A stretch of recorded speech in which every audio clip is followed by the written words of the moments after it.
Hi guys, this is Hirosaki. This story is all about what if Naruto was a player of League of Legends. Meet Naruto Uzumaki, a not-so-regular teen with a passion for the MOBA game League of Legends even though he sucked at it.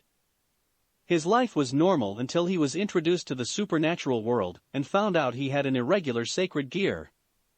So, the problem? How should he fend off Amano Yuuma? With Lucian's relic pistols? There are so many choices. Before we start, kindly like and subscribe to this channel, and look over the description box for the author of this amazing storyline. Welcome aboard. Special recap. Name, Naruto Uzumaki. Birthday, October 10th. Hobbies, gaming. Nicknames, the League Summoner, Earth Summoner of the League of Legends, Pawn, of Rias Gremory, Saito Senpai, by Kaneko, Bronze Eye Police, by other League of Legends players.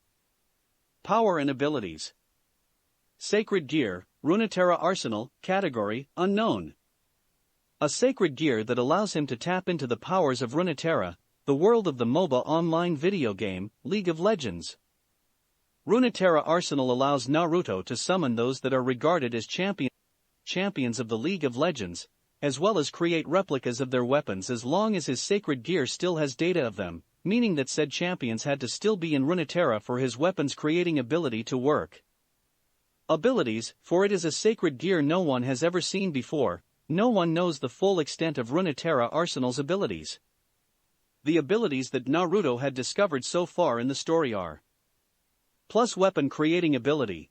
Similar to creation-type sacred gears, Runeterra Arsenal had the power to allow Naruto to create weapons of those who are regarded as champions of the League of Legends of the world Runeterra, hence the name Runeterra Arsenal. Each weapon has its own unique usages and powers, and Naruto could create as many copies of the same weapon as he wanted as long as their owners, his champions of the League, are still inside Runeterra, thus making him unable to create these weapons if he has summoned its user to his world. Plus champion summoning ability. Naruto has the power to summon champions of the League of Legends to his world, and has them fought alongside him. Each champion requires a certain amount of demonic power to summon, and the summoning method is similar to open a portal, which allows his champion to pass through to enter this world, hence the reason Naruto does not need to expense his demonic power to let them remain in his world. The only exception seems to be Aurelian Soul, as for an unknown reason, Naruto needs to continuously supply his sacred gear with a tremendous amount of his power to keep Aurelian Soul in his world. The reason has yet to be discovered. But Azazel theories that it can be because of the crown that still links him to Mount Targon of Runeterra. Plus fusing, Naruto can fuse with his champions, gaining their knowledge as well as the unique powers that they have obtained and mastered over the courses of their life, at the cost of his own demonic power. He can also fuse with multiple champions at the same time, to create deadly and powerful combinations that allow him to use all of their powers at the same time. This ability can be used in tandem with any of his other abilities to give him an edge against his opponents in battle. However, the weakness of this ability is that Naruto can be influenced by the personalities of his champions if they want to, and thus, he has to come to terms with them before fusing to avoid the risk of doing things that he normally will never. This can be avoided by a special device that Professor Heimerdinger invented for him, but it has been destroyed so many times in battles Naruto doesn't bother with it anymore. Plus, he also prefers to fuse with the champions who are willing to cooperate with him. Another weakness is when combined with multiple champions, they also have to accept each other, or Naruto will suffer a mental breakdown and personalities crisis. At the moment, Naruto can fuse with 3 different champions at the same time. Plus appearances change, Naruto can change the appearances of his champions, giving them different looks that are based on their skins in the game.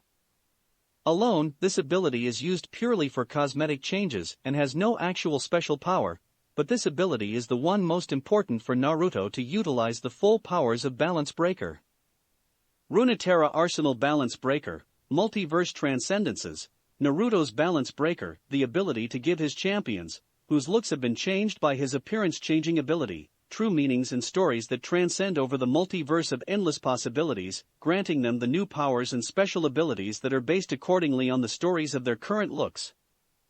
A major weakness of his balance breaker is that Naruto's champions cannot retain the powers of their forms for any more than a maximum of 30 seconds themselves, but Naruto can fix this problem by directly fusing with them, increasing the timer and wielding their empowered powers and special abilities the same way his normal fusing work at the cost of a tremendous amount of demonic power.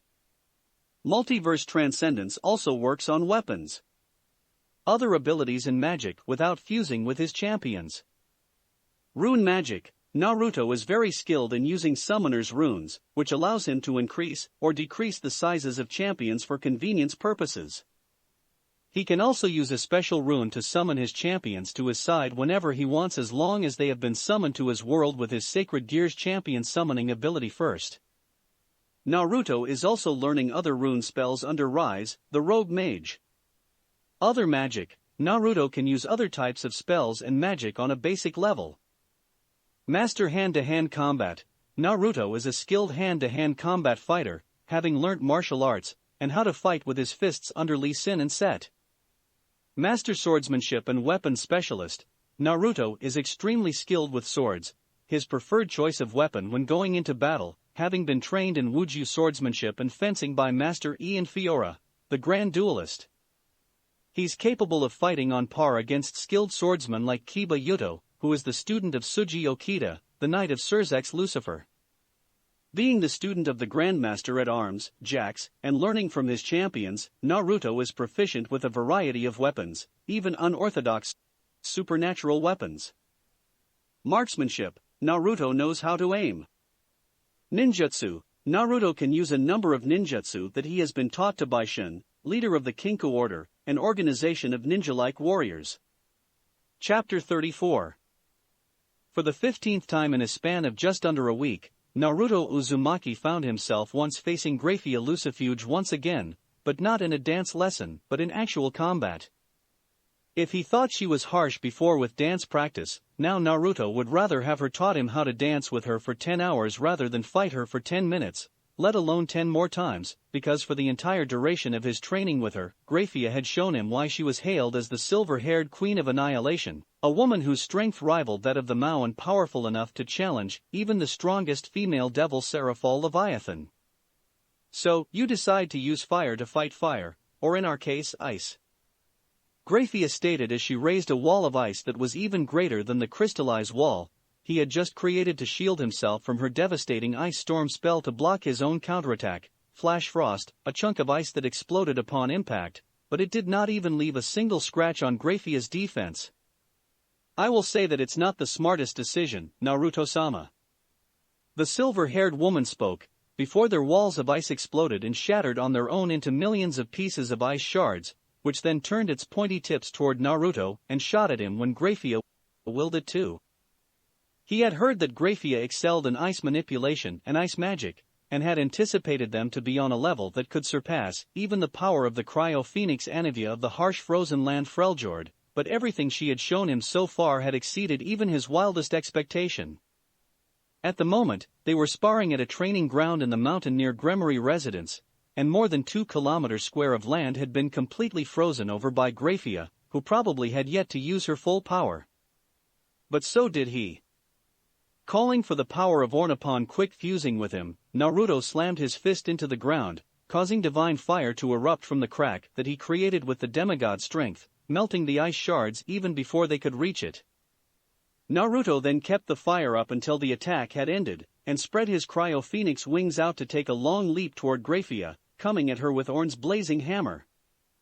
The silver-haired maid was not so short-sighted to think that she could block something like that, and gracefully jumped to the side to avoid it when Naruto brought the hammer down with the knight trait of her queen piece.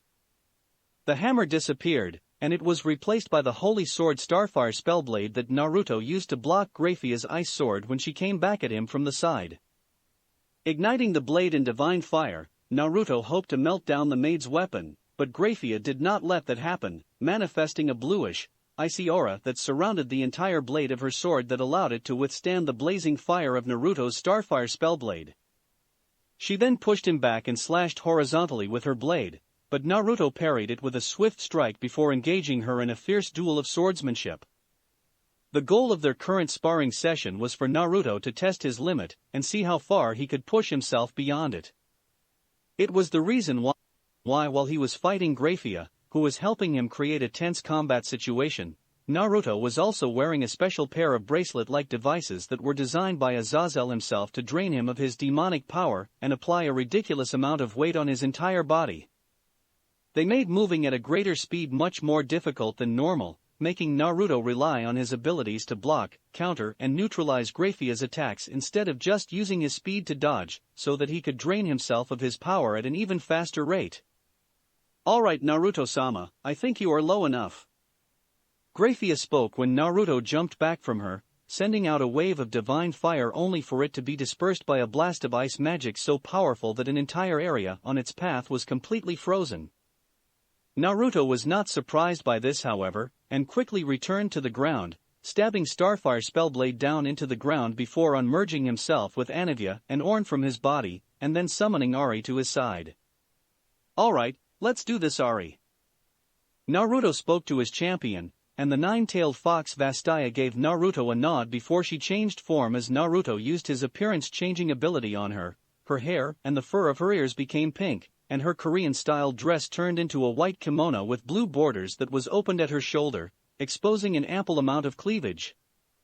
Likewise, the color of her tails were changed to blue with glowing tips. Runeterra Arsenal Balance Breaker, Multiverse Transcendence.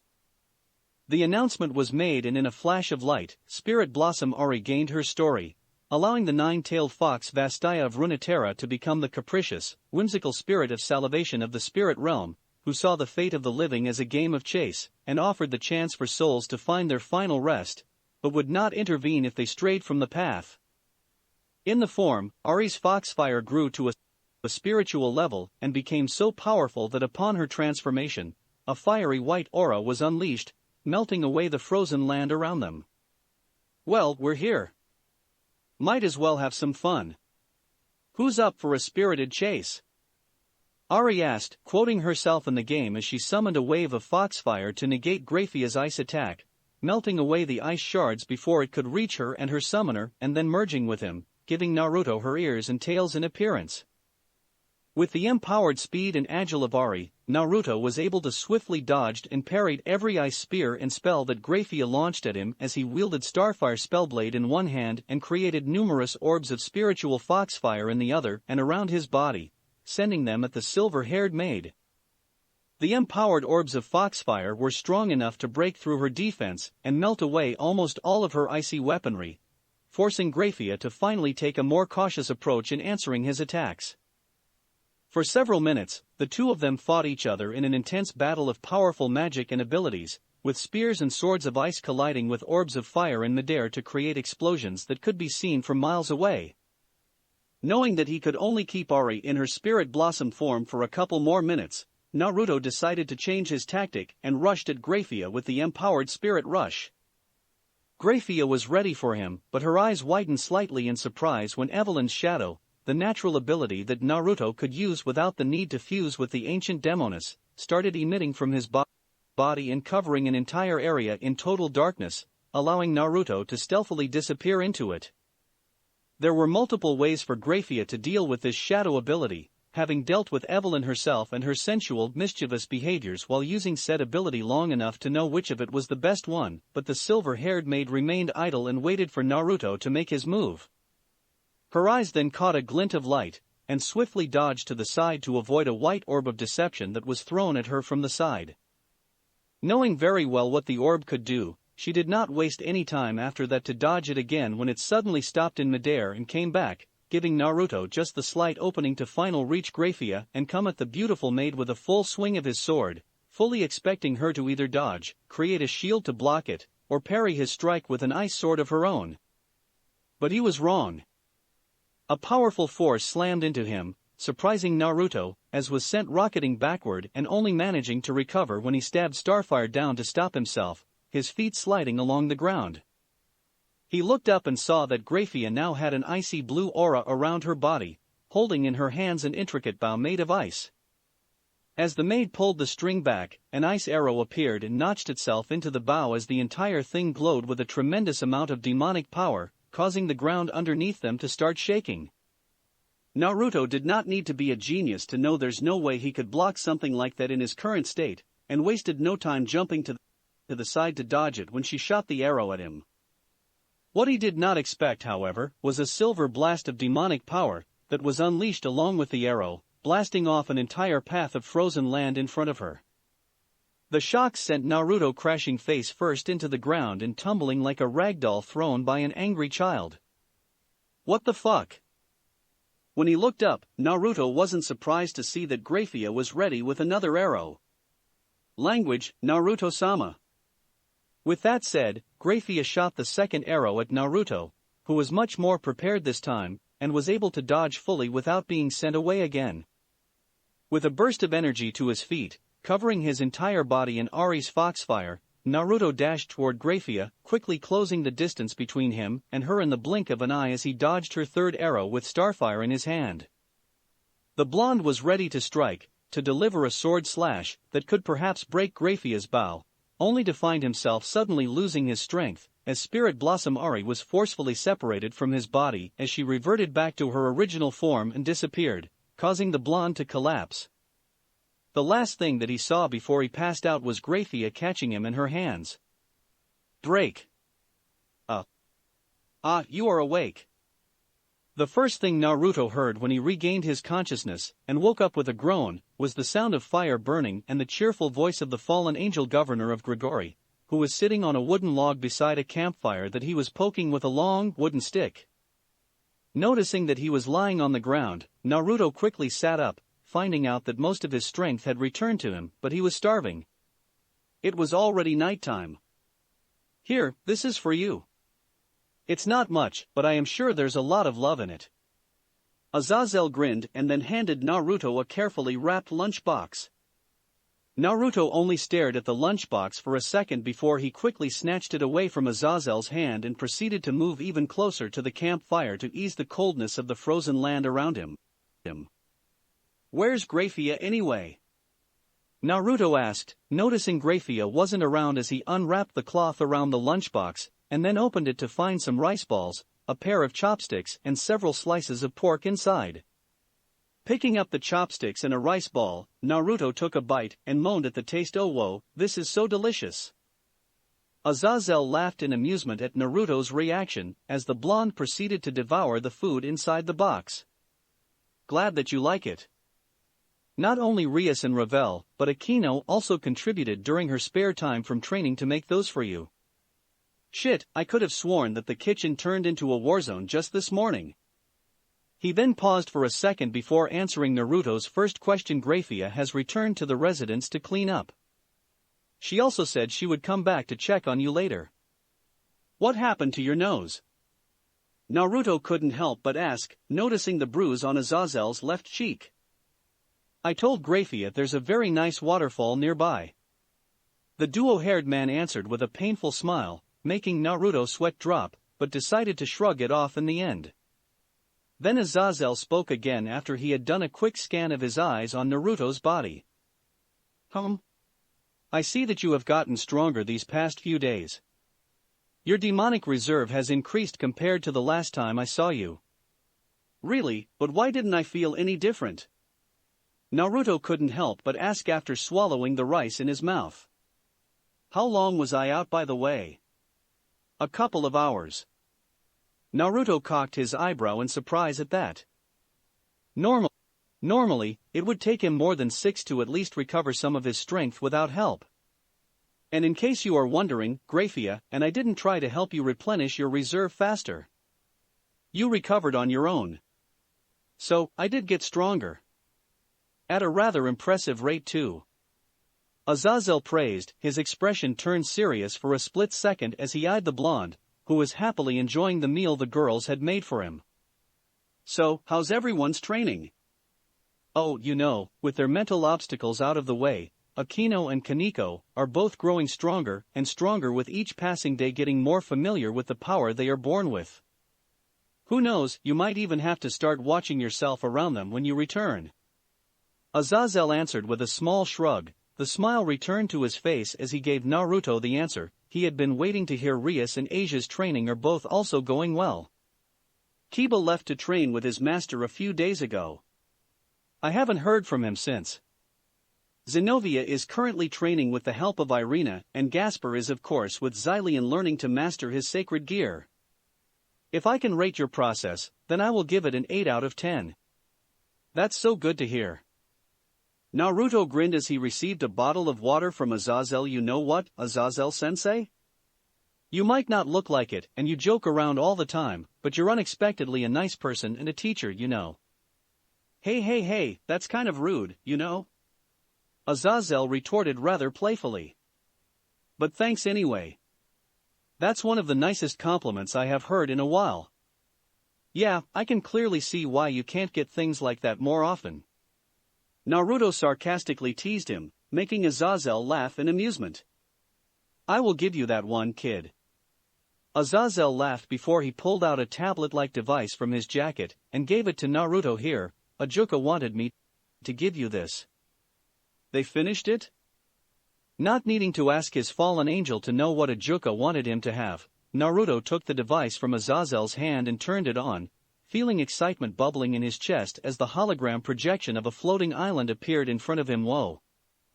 The blonde couldn't help but gasp, feeling a chill running down his spine as he put the tablet down his lap and zoomed in to look at the details of the real-life version, or at least, his world's version of the Summoner Rift.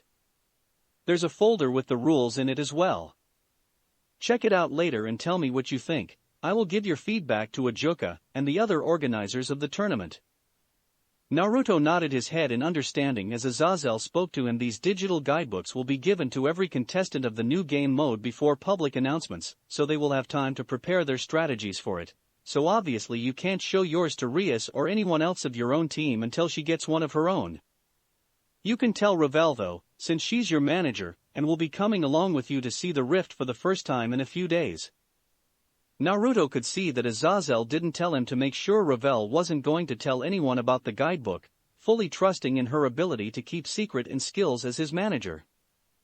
Also, considering the meticulousness and professionalism Ravel had shown so far while sorting his schedules, letters of invitations, she might even be the one who would constantly have to make sure that he would keep everything that he had learnt from the guidebook to himself and not tell anyone like Rias. Damn, they really pulled all the stops on this one, didn't they? Naruto couldn't help but ask, as he checked every detail of the rift's forests, with all kinds of plants, florists and also a lot more creatures than the Runeterra version Summoner's Rift to give it a realistic feel. Of course, there were also special monster camps for them to fight and take down to gain advantages for their teams during the game, but it's hard to ignore the wildlife the organizers had put in the rift to make the jungle areas even more interesting. Considering how popular you and your champions have become among the main audiences of the game, I think Ajuka and the organizers really have done everything that they can to make sure that it will be the most popular game mode. Azazel pointed with a small smile. The Youth Devil tournament has not even started yet, and the media has already deemed the game mode a huge success. Some has even started planning for the official tournament, where champions like Daihauser Belial and Roygun Belphegor will battle to not take down each other, but to gain control over the rift and take down each other's nexus. Oh wow. I guess you can thank your Sona for that. She has grown so popular that even her fans are looking forward to seeing her summoner and our own version of the game she originated from. Azazel continued before he glared at Naruto and pointed a finger at his face. By the way, kid, we have been in the underworld for an entire fucking week and you still haven't gotten me Sona's signature. Hey, she's busy, alright? Naruto retorted. I can't just summon her while she's in the middle of a photoshoot or a concert or anything like that. You know I always ask for my champion's consent before I summon them, right? You know what, kid? I like to think that you want to keep her all for yourself. The fallen angel said as he and Naruto stood up and clashed their foreheads against one another, glaring into each other's eyes as they did so. It must feel really nice to be able to summon that blue-haired sweetheart whenever you want and have her signature whenever you feel like it. Oh, you bet it does. Naruto smirked. Is there a problem here? Before either Azazel and Naruto could say anything more to each other, a stern voice finally turned their attention away from each other, and both looked to see Graphia walking toward them with her arms crossing under her bust.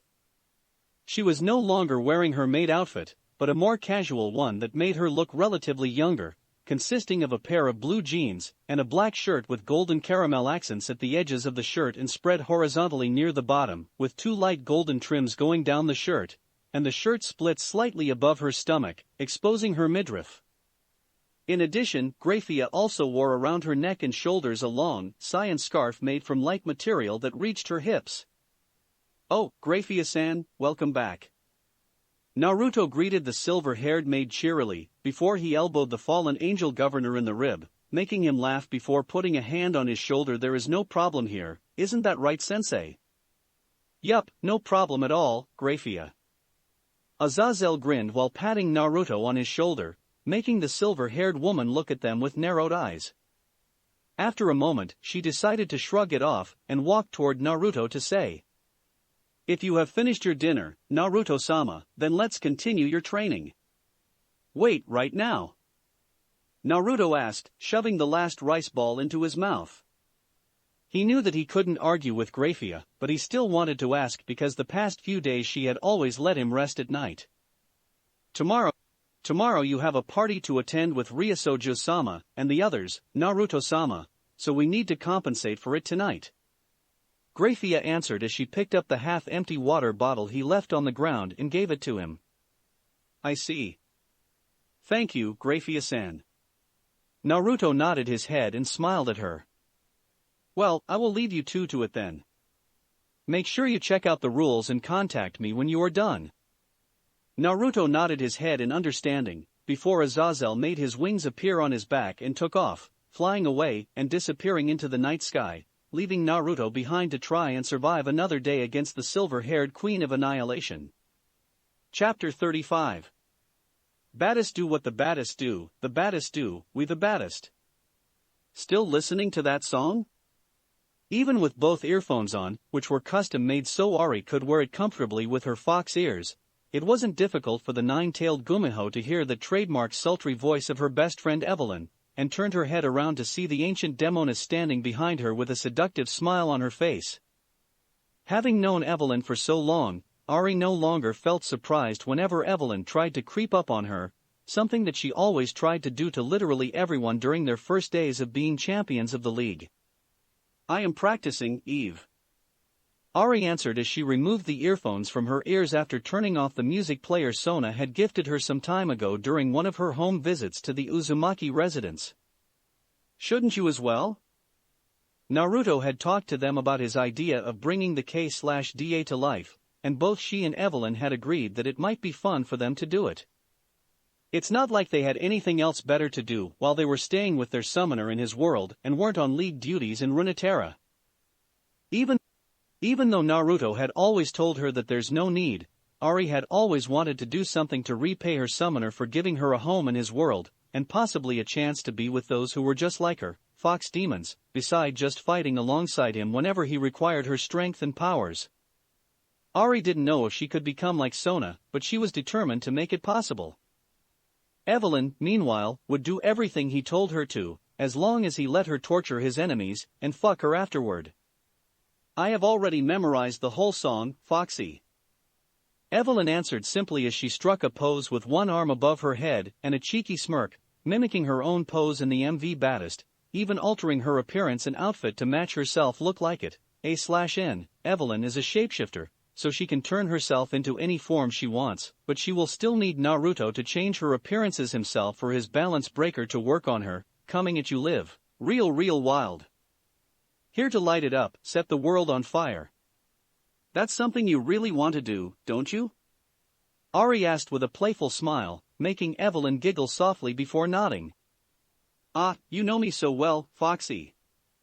The ancient demoness then continued with a blissful smile, "But I like to actually break hearts in twos more, maybe even several pieces, not just two. 'Cause that's what the baddest do." Ari clapped her hands for Evelyn, but she wasn't surprised that the ancient demoness could sing so well. After all, being over 1,500 years old, she had literally done everything.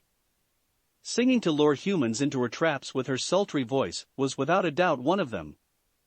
That was so good, Eve.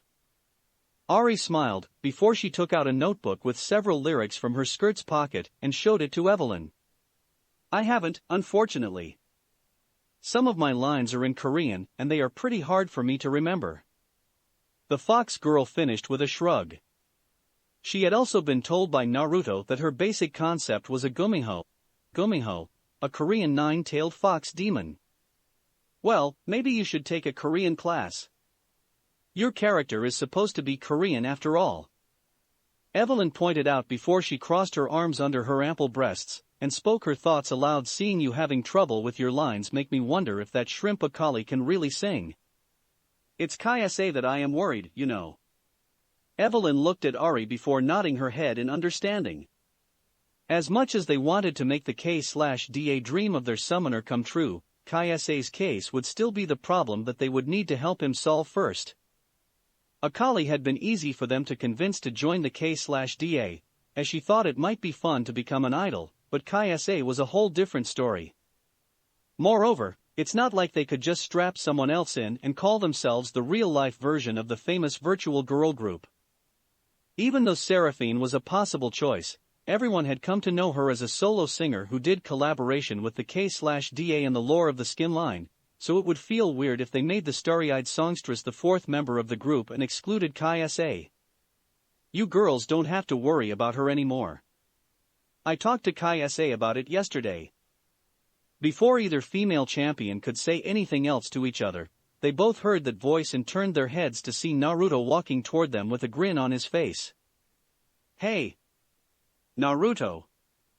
Before Ari could say anything to greet her summoner and welcome him back, having not seen him for almost an entire week as he went to the mountain to train for the upcoming tournament, Evelyn had already thrown herself at him, almost knocking him down onto the floor. Naruto opened his mouth to speak to her, but Evelyn had already smashed her lips against his and shoved her tongue into his mouth, effectively shutting him up with her tongue dancing lewdly around his, leaving Ari to stand there with a light blush on her cheeks. Eventually, Naruto gave in to the kiss and began to return the favor just as hard, having gotten past the point of feeling uncomfortable whenever Evelyn went overboard with her lustful affection for him. After a few minutes of struggle, Naruto was able to force her tongue back into her mouth and took control of their passionate, somewhat lewd tongue-filled kiss, as her curvaceous body melting against his, showing just how much she was enjoying the feeling of his tongue moving how he wanted it to inside her mouth. Ahem. Finally, having gotten enough, Ari cleared her throat loudly into her hand and caused Naruto to break the kiss with the ancient demoness, leaving a strand of saliva connecting the tip of their tongues, but Evelyn happily slurped it up. Turning her head around to look and smile cheekily at Ari, Evelyn then slipped her right hand down his strong body and moved it under his pants to grab at his dick, leaning a bit to the side so that Ari could see clearly what she was doing. Are you two done? The nine-tailed Gumiho asked again while trying to look away, but Naruto could only laugh apologetically at her in response as Evelyn stroked and tugged at his member, making the blonde feel too good to even think about telling her to stop. Not to mention that the second he tried to do so, and maybe pushing her back from him, Evelyn would almost instantly put her hand on his balls and squeeze, threatening to crush them.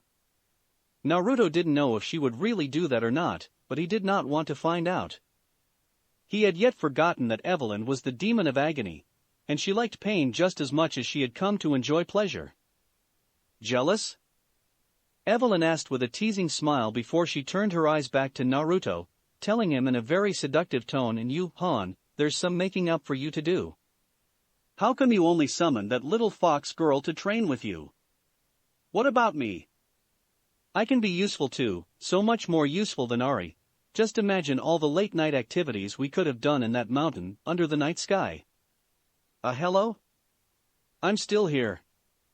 Ari crossed her arms and said with a light scold, but that did not stop Evelyn from giving his dick a firm squeeze, making the blonde lean up a little in response to it. It was after that Evelyn finally took her hand back from his pants. "Sorry about that, Ari." Naruto put his hands together and said apologetically to his fox champion, who nodded her head in understanding. Both of them had gotten used to Evelyn's antics at this point. "Hey, have you guys seen Rias? I have been looking for her since I returned." She left with her mother earlier this morning, I don't know to where though, but it seemed important. Ari gave the answer, before she asked, by the way Naruto, what do you mean why don't have to worry about Kaise anymore? Oh right, I talked to her about it yesterday. Naruto spoke with a smile. She didn't mind joining the K/DA, saying that it might be a breath of fresh air for her, but as soon as it's done I would have to let her return to Runeterra. She didn't want to leave the void unchecked for too long.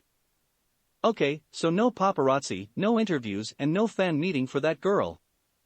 Evelyn listed, making Naruto nod his head at her in confirmation. I think that's understandable and acceptable, but can she really sing or dance? Dance. You will be surprised. She's quite good too. Naruto said Graphia, and I let her watch the MVs yesterday, and she was able to copy her dances to perfection. Her singing skill is probably going to need some work though, but she promised she would practice when she had free time. So, the stiff daughter of the void really has it in her after all. I thought she would decline your offer the moment you suggested it, and we would have to remove that stick up her ass to replace it with something else to get her to join. Evelyn giggled, placing a finger on his chest and lowering it down until she could grab his crotch again, but Naruto was fully prepared this time and grabbed her wrist before she could do it. Do you girls have free time later today? Naruto then asked while still holding Evelyn's wrist with enough strength to completely overpower her if she tried to best free. I can summon Akali and Kaise so you four can get some practice with each other. There's a special meeting tonight, and I have a feeling that everyone is going to ask me about you girls again. Sure. I am free this afternoon, so let's do it. Ari smiled as she nodded her head to him. When he looked at Evelyn, her answer was just as he had expected. Whether or not I am free this evening is entirely based on you. She then leaned toward him and whispered into his ear, as I said, you had some making up to do, and I don't intend to wait till later tonight, or tomorrow. Right. Naruto chuckled as Ari rolled her eyes at them. Geez, just get a room all ready for you two. Well, if you want you are free to join us. What are you saying? Ari stuttered, blushing up a storm at Evelyn's suggestion while the demoness broke out in another fit of giggles. Giggles. Relax, geez, you know that I am just kidding, Foxy. What's with the reaction? Evelyn continued to tease, licking the tip of her fingernails as she eyed Ari interestedly. Ugh. I will see you this afternoon, Naruto. With that said, Ari hurriedly stomped away, disappearing from sight before Naruto could say anything to her. Ah, how cute. Evelyn giggled into her hand before turning over to Naruto, wrapping herself around his left arm and pushing her ample breasts around his bicep before saying, so, shall we find a room, or do you want to fuck me right here? You just can't help it, can you? Naruto asked with a roll of his eyes, making Evelyn giggle before walking with him as he started making his way back to his room. Get the fuck in there.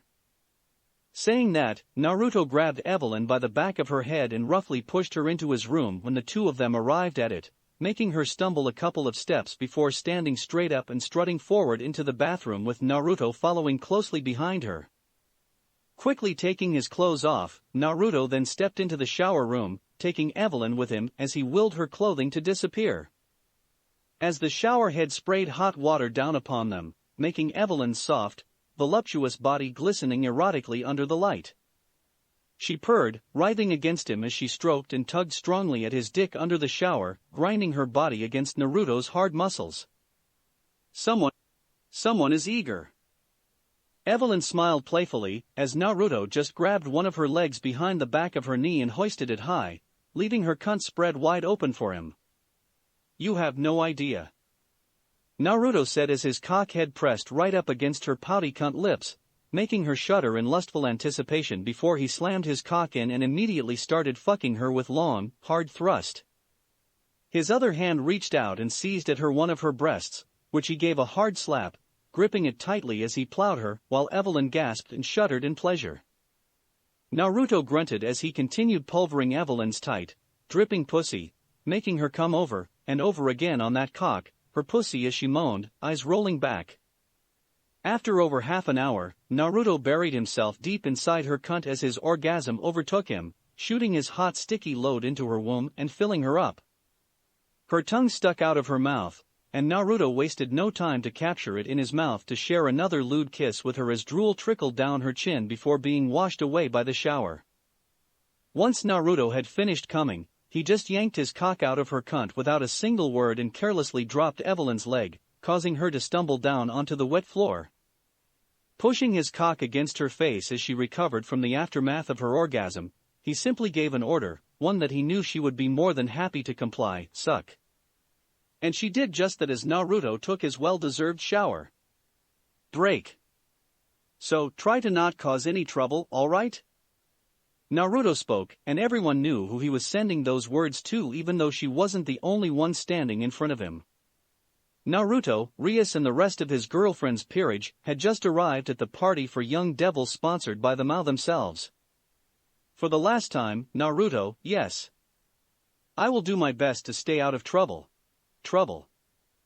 Evelyn groaned, but she was smiling playfully at Naruto, while standing with the other members of the K/DA, including even Kai-sa, who were once again in their all-out popstar appearances. Because of it, the four were currently the center of attention, as many young devils, and even some adults were looking at them excitedly. Come on Foxy, let's go have some fun.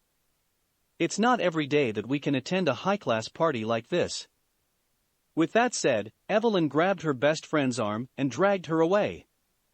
It did not take it long, however, for them to be surrounded by male and female devils alike, but the two didn't look uncomfortable at all. If anything, they seemed to enjoy the attention, and Naruto could understand why. Kai-sa, I know that Ari will keep Evelyn out of trouble, but can you keep an eye out for them too? Naruto asked, turning his attention over to the young woman standing next to him with a hand on her hip. I will. The daughter of the void answered him in a calm tone before she walked away, taking with her a glass of wine. She too was soon surrounded by fans, those who seemed to love her so much more than the other two, but as Naruto had expected, even as they started asking her many questions, Kai-sa simply ignored them as she kept a close watch on Evelyn. Well, I'm off as well, bro, resummon me if you need anything. Akali announced with a playful punch to Naruto's arm before she walked away, jumping over a group of devils who tried to approach her before disappearing, leaving them all confused. With that, the Occult Research Club also split up, with Akino and Naruto accompanying Rias with Ravel at his side around the hall to greet the other high-class devils. As more guests began to arrive at the party, it did not take it long for Naruto to notice a person who seemed to stand out from the rest, appearing to be a young woman with a voluptuous figure and very long blonde hair with matching eyes. Her eyebrows were cut short and round in the traditional symbol of nobility, while her hair was tied in a loose ponytail, reaching all the way down to her legs and ending in a spiral, with taut bandages to keep it in place. Her attire, meanwhile, was an evening dress that hugged the lewd curves of her body, barely concealing her mountainous breasts from imagination, and had a slit up to her left hip to show up her long, sexy leg and thigh. In addition, she also wore a pair of stiletto shoes, but only in the color of light purple and amethyst earrings. Her most distinctive traits, meanwhile, were the pair of yellow fox ears on her head. It was a trait that she shared with the young woman standing next to her, who also had her tail behind her as she was dressed in an elegant shrine maiden outfit and appeared to be the blonde bodyguard. Hey Ravel. While Rias and Akino were conversing with a childhood friend, Naruto turned to his manager, who seemed to be taking a lot of pride in walking next to him, and asked in a low tone so only her could hear, and he wouldn't disturb Rias' conversation, "Is that who I think she is?" Ravel then looked at the two women for a second before nodding her head to Naruto, confirming his assumption. Yes, Naruto-sama. That's Yusaka-sama, the leader of the West Yukai faction in Kyoto, and the current head of the Kitsune Yukai clan. Without a pause, Naruto gave Rias and Akino some quick words before walking away to find Ari, with Ravel coming with him as usual. Finding her giving selfies and even signatures to a group of devils on the other side of the ballroom with Evelyn, Naruto didn't waste much time pushing through the crowd surrounding them to get to his champion's side, gaining her attention as he spoke to her. Ari, I need you to come with me. There's someone I want you to meet. Yes, please lead the way.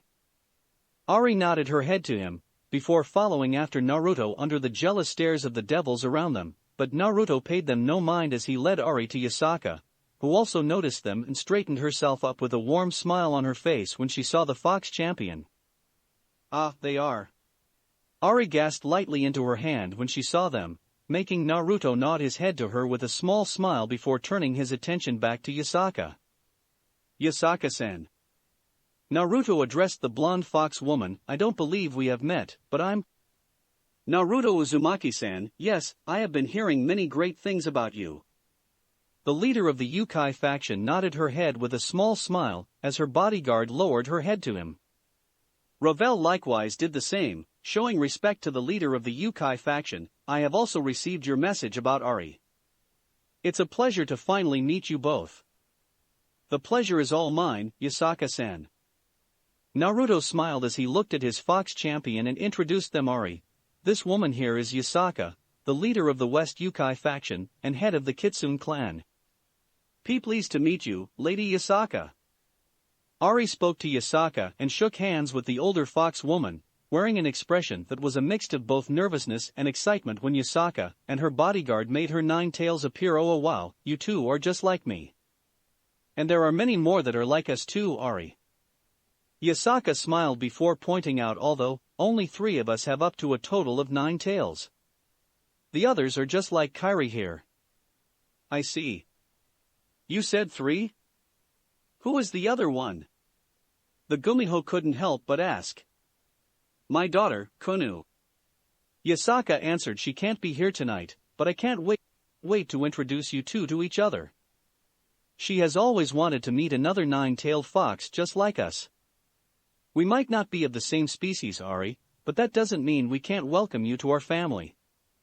The 9-tailed Gumiho widened her eyes at that. I don't know what to say.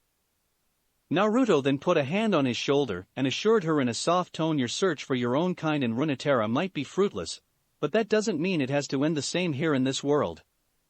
Yes, it will be our honor to have you join our clan, Ari-sama. The bodyguard, Kairi, stated as she lowered her head to Ari, much to her surprise at the respectfulness in her tone.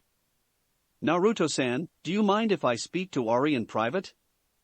Yasaka then asked Naruto, smiling at him. I can't leave my hometown for too long, so please allow me to get right to it with her. You can rest assured that I won't try to take her away from you or anything like that. Oh, no, you don't have to worry about it, Yasaka-san. Naruto shook his head and replied to her with a wide grin. You do what you must. Ari deserves it, he said, smiling at the 9-tailed Gumiho. I understand. Yasaka smiled at him and gave Naruto a nod before looking at Ari. Please follow me, Ari. Let's find somewhere private to talk about our future together.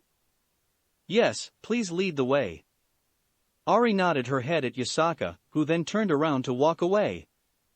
Before Ari followed her, however, she suddenly turned around and threw her arms around Naruto to pull herself toward him into a tight hug, causing the blonde to look at her in surprise. Nonetheless, he smiled and returned the gesture as Ari leaned her head against his shoulder and said, Thank you, Naruto. Thank you so much. Please don't mention it. Naruto grinned and Ari then let go of him before walking away with Yasaka and her bodyguard, leaving Naruto with Ravel, who also had a smile on her face as she looked at Ari until she had disappeared. The party went on rather uneventfully after that, with the only thing interesting to Naruto was his meeting with the other heirs and their peerage who had fought alongside him and his friends in the Battle of Reykjavik. Since he and Momo exchanged text messages almost every day, the two were not that surprised to meet each other again, though Naruto promised to take her out on another date after the tournament was over. Once again, Sikvera invited him to a trip to Agrias, a large city that appeared as a floating island located in the Agar's territory. Though this time she also invited Rias and everyone else, with a promise of letting them have a VIP service at Aria's resort, which was the best in the underworld. Plus, since her parents both wished to meet him, Naruto couldn't really decline her offer anymore in favor of his training to prepare for the tournament. Moreover, if I beat you in our match, you have to allow me to do a video review of one of the Mecha Kingdom mechs. That's what Sikvera had told him when he asked if she was looking forward to their match. Even though he had no intention of losing, Naruto had a feeling that he would let Sikvera do that anyway, assuming that he could convince one of his champions to become a giant robot once again for her to do a mech review for her channel on DeviTube, something that he also had just discovered only recently. It was near the end of the party that Naruto found himself dancing with the girls of the Occult Research Club across the dancing floor. First, he danced with Rias, Aquino, and then Ravel, Asia, Zenobia, Irina, and Kaneko, with Kiba and Gasper, Ari and Evelyn watching and cheering for him silently on the side. Kayase was just standing by herself as usual, while Akali was just enjoying another bowl of ramen she managed to get the kitchen to make for her. Naruto wouldn't call himself a master of dancing just yet, but at least he's good enough to not embarrass himself in front of everyone now as he danced with the girls, and he had Graphia to thank for that. "Can I have a dance too, Naruto?" It was just after he had finished another dance with Momo that Naruto heard that voice and turned around to see the maven of the string, Sona, standing there with a soft smile on her face, wearing an elegant blue dress that went well with the color her hair, which wasn't tied in their usual pigtails, but was let fall down her back. She was, without a doubt, one of the most beautiful girls in the ballroom tonight. "Sona." Naruto spoke in surprise before he asked her through the telepathic link between them, as all eyes were upon the blue-haired musician, who had become the center of attention. "When did you arrive? Why didn't you tell me that you would come? I want to surprise you, Naruto. I am sorry that I can't come sooner, and that I haven't been able to visit home much recently." "It's okay, you don't have to worry about it." Naruto smiled as Sona lowered her head to him a little, closing her eyes with a soft smile on her face. Momo seemed to understand what the maven wanted and gave Sona a soft smile before taking her leave, returning to her King's side, who had also just finished dancing with her two male servants, Issei and Saji.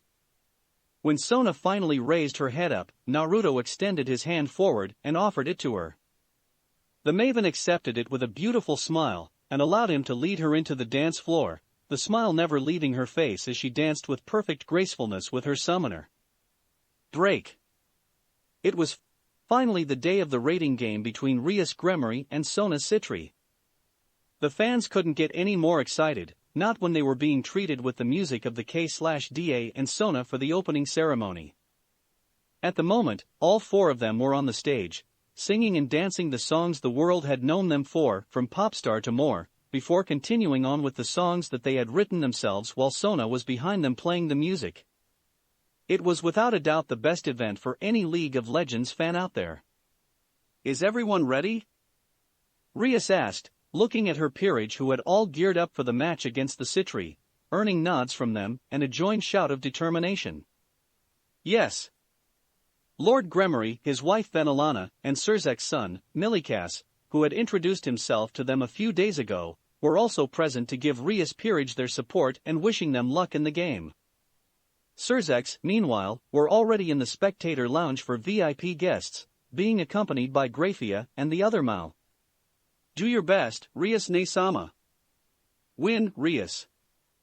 Show them what you are capable of, Rias." "Yes, Ka-sama, Tu-sama." Rias nodded her head at her parents before turning her attention over to Milikas and giving him a bright smile. "Of course, Milikas Kohen. I will win." Soon, the magic circle was ready and lit up underneath the group, transporting them towards their designated battlefield. "This is..." Zenobia gasped in amazement as she looked around their base. "Yup." Naruto grinned before he heard Graphia's voice. "Hello, everyone. I, the queen of the Lucifer group, Graphia, will be carrying the role of arbiter in the rating game between the Gremory group and the Citri group on this occasion." The voice of silver-haired Queen of Annihilation was heard across the arena. "In the name of my master, Surzek's Lucifer, I will watch over the battle between these two families. Welcome to the Devil's Rift." Chapter 36. And now, please allow me to inform you all about the rules of the new game mode. Graphia continued, her voice echoing throughout the Devil's Rift as the Gremory and Citri teams settled in their respective bases, getting familiar with the new battleground. For this new game mode, the main objective of the two teams has been changed. No longer will the victor be decided by taking out the enemy, King, but by bringing down the structure that is called Nexus, which each time will be guarding and simultaneously aiming for in the enemy's base. Similar to the game League of Legends, each nexus will be protected by 2 nexus turrets and magically empowered by 2 inhibitor structures, which in turn will be guarded by 2 outer and 1 inner turret distributed evenly in 3 main lanes. In order for the nexus to be targetable, the 2 nexus turrets, and at least every structure within a single lane needed to be taken down. Likewise, the 2 teams will need to take down every tower within their respective lanes to take down the inhibitors. However, keep in mind that these structures will respawn 10 minutes after being destroyed, rendering the nexus turrets and the nexus themselves non-targetable. Rias Gremory-sama and her peerage will be protecting the Crimson Nexus, which located on the southwest of the rift, while Sona Citri-sama and her peerage will be protecting the Blue Nexus, locating in the northeast section of the battlefield. And aside from the lanes, about 60% of the battlefield is covered in jungles and rivers, populated with animals and neutral monster camps. In each of these camps there will have a treasure chest contain a number of sigils of jungle for both teams to fight for. These sigils can be traded at item shops by any member of the 2 teams locating in their bases for items, such as wards, a limited amount of Phoenix tears, and even special weapons, which have been provided by the Phoenix clan and Grigori respectively. When each time a player defeats their opponent in their lane, they will gain a special sigil that is worth multiple jungle sigils, based on the value of their evil pieces multiplied by 100. Sigils of Rook is worth 500 jungle sigils, and likewise sigils of Pawn will have a value of 100 jungle sigils each. Defeating the King will grant the sigil of King that has a value of 1200 jungle sigils. Keep in mind that a player will multiple evil pieces will worth a total of their value. Promotion for the pawns will also change how much they're worth. Special neutral objectives will also become available after a specific time into the game, granting potential game-changing advantages, from a lower cost when purchased items from shop, to a special buff to allow you to charge up a powerful attack against a tower, to the team successfully defeats them and obtains their sigils. Securing the sigil of Dragon King will also cause special siege minions to start spawning from the team's base. These minions are specifically geared to take down structures, and will automatically target the one closest to them as they advance down the lanes. And that will be all for now. I will continue to explain as we get deeper into the game.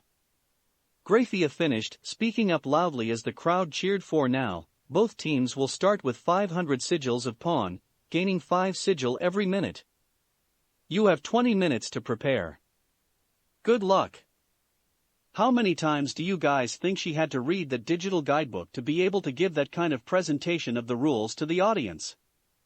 Azazel laughed humorously, as he stood behind the shop counter with one elbow leaning against it. So, what can I get for you guys?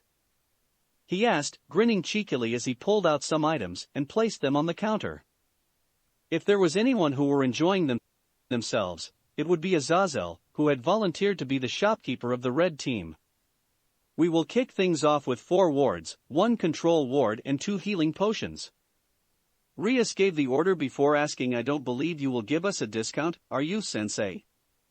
Not until you slain the wind elemental drake for that 5% discount. If we have the wind ones today, of course. Azazel spoke before he put the ordered items on the table. I can't overcharge you either, unless I want to be replaced. Obviously. Rias said as she paid for their items, having no doubt that Sona would start her team with the same setup, possibly 1 or 2 healing potions or control wards more than them, considering that they did not have a healer as strong as Asia on their team, though a couple of them would still be needed for the other lane. Each normal ward costed 75 sigils, while the control ward and potion needed 150 respectively.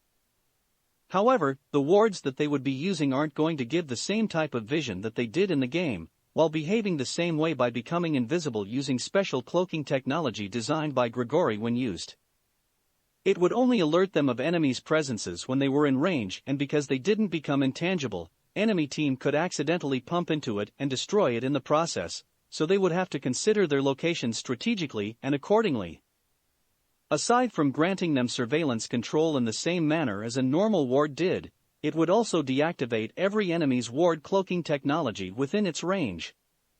Considering that there were invisible traps that cost 200 each, control wards would be important later on in the game.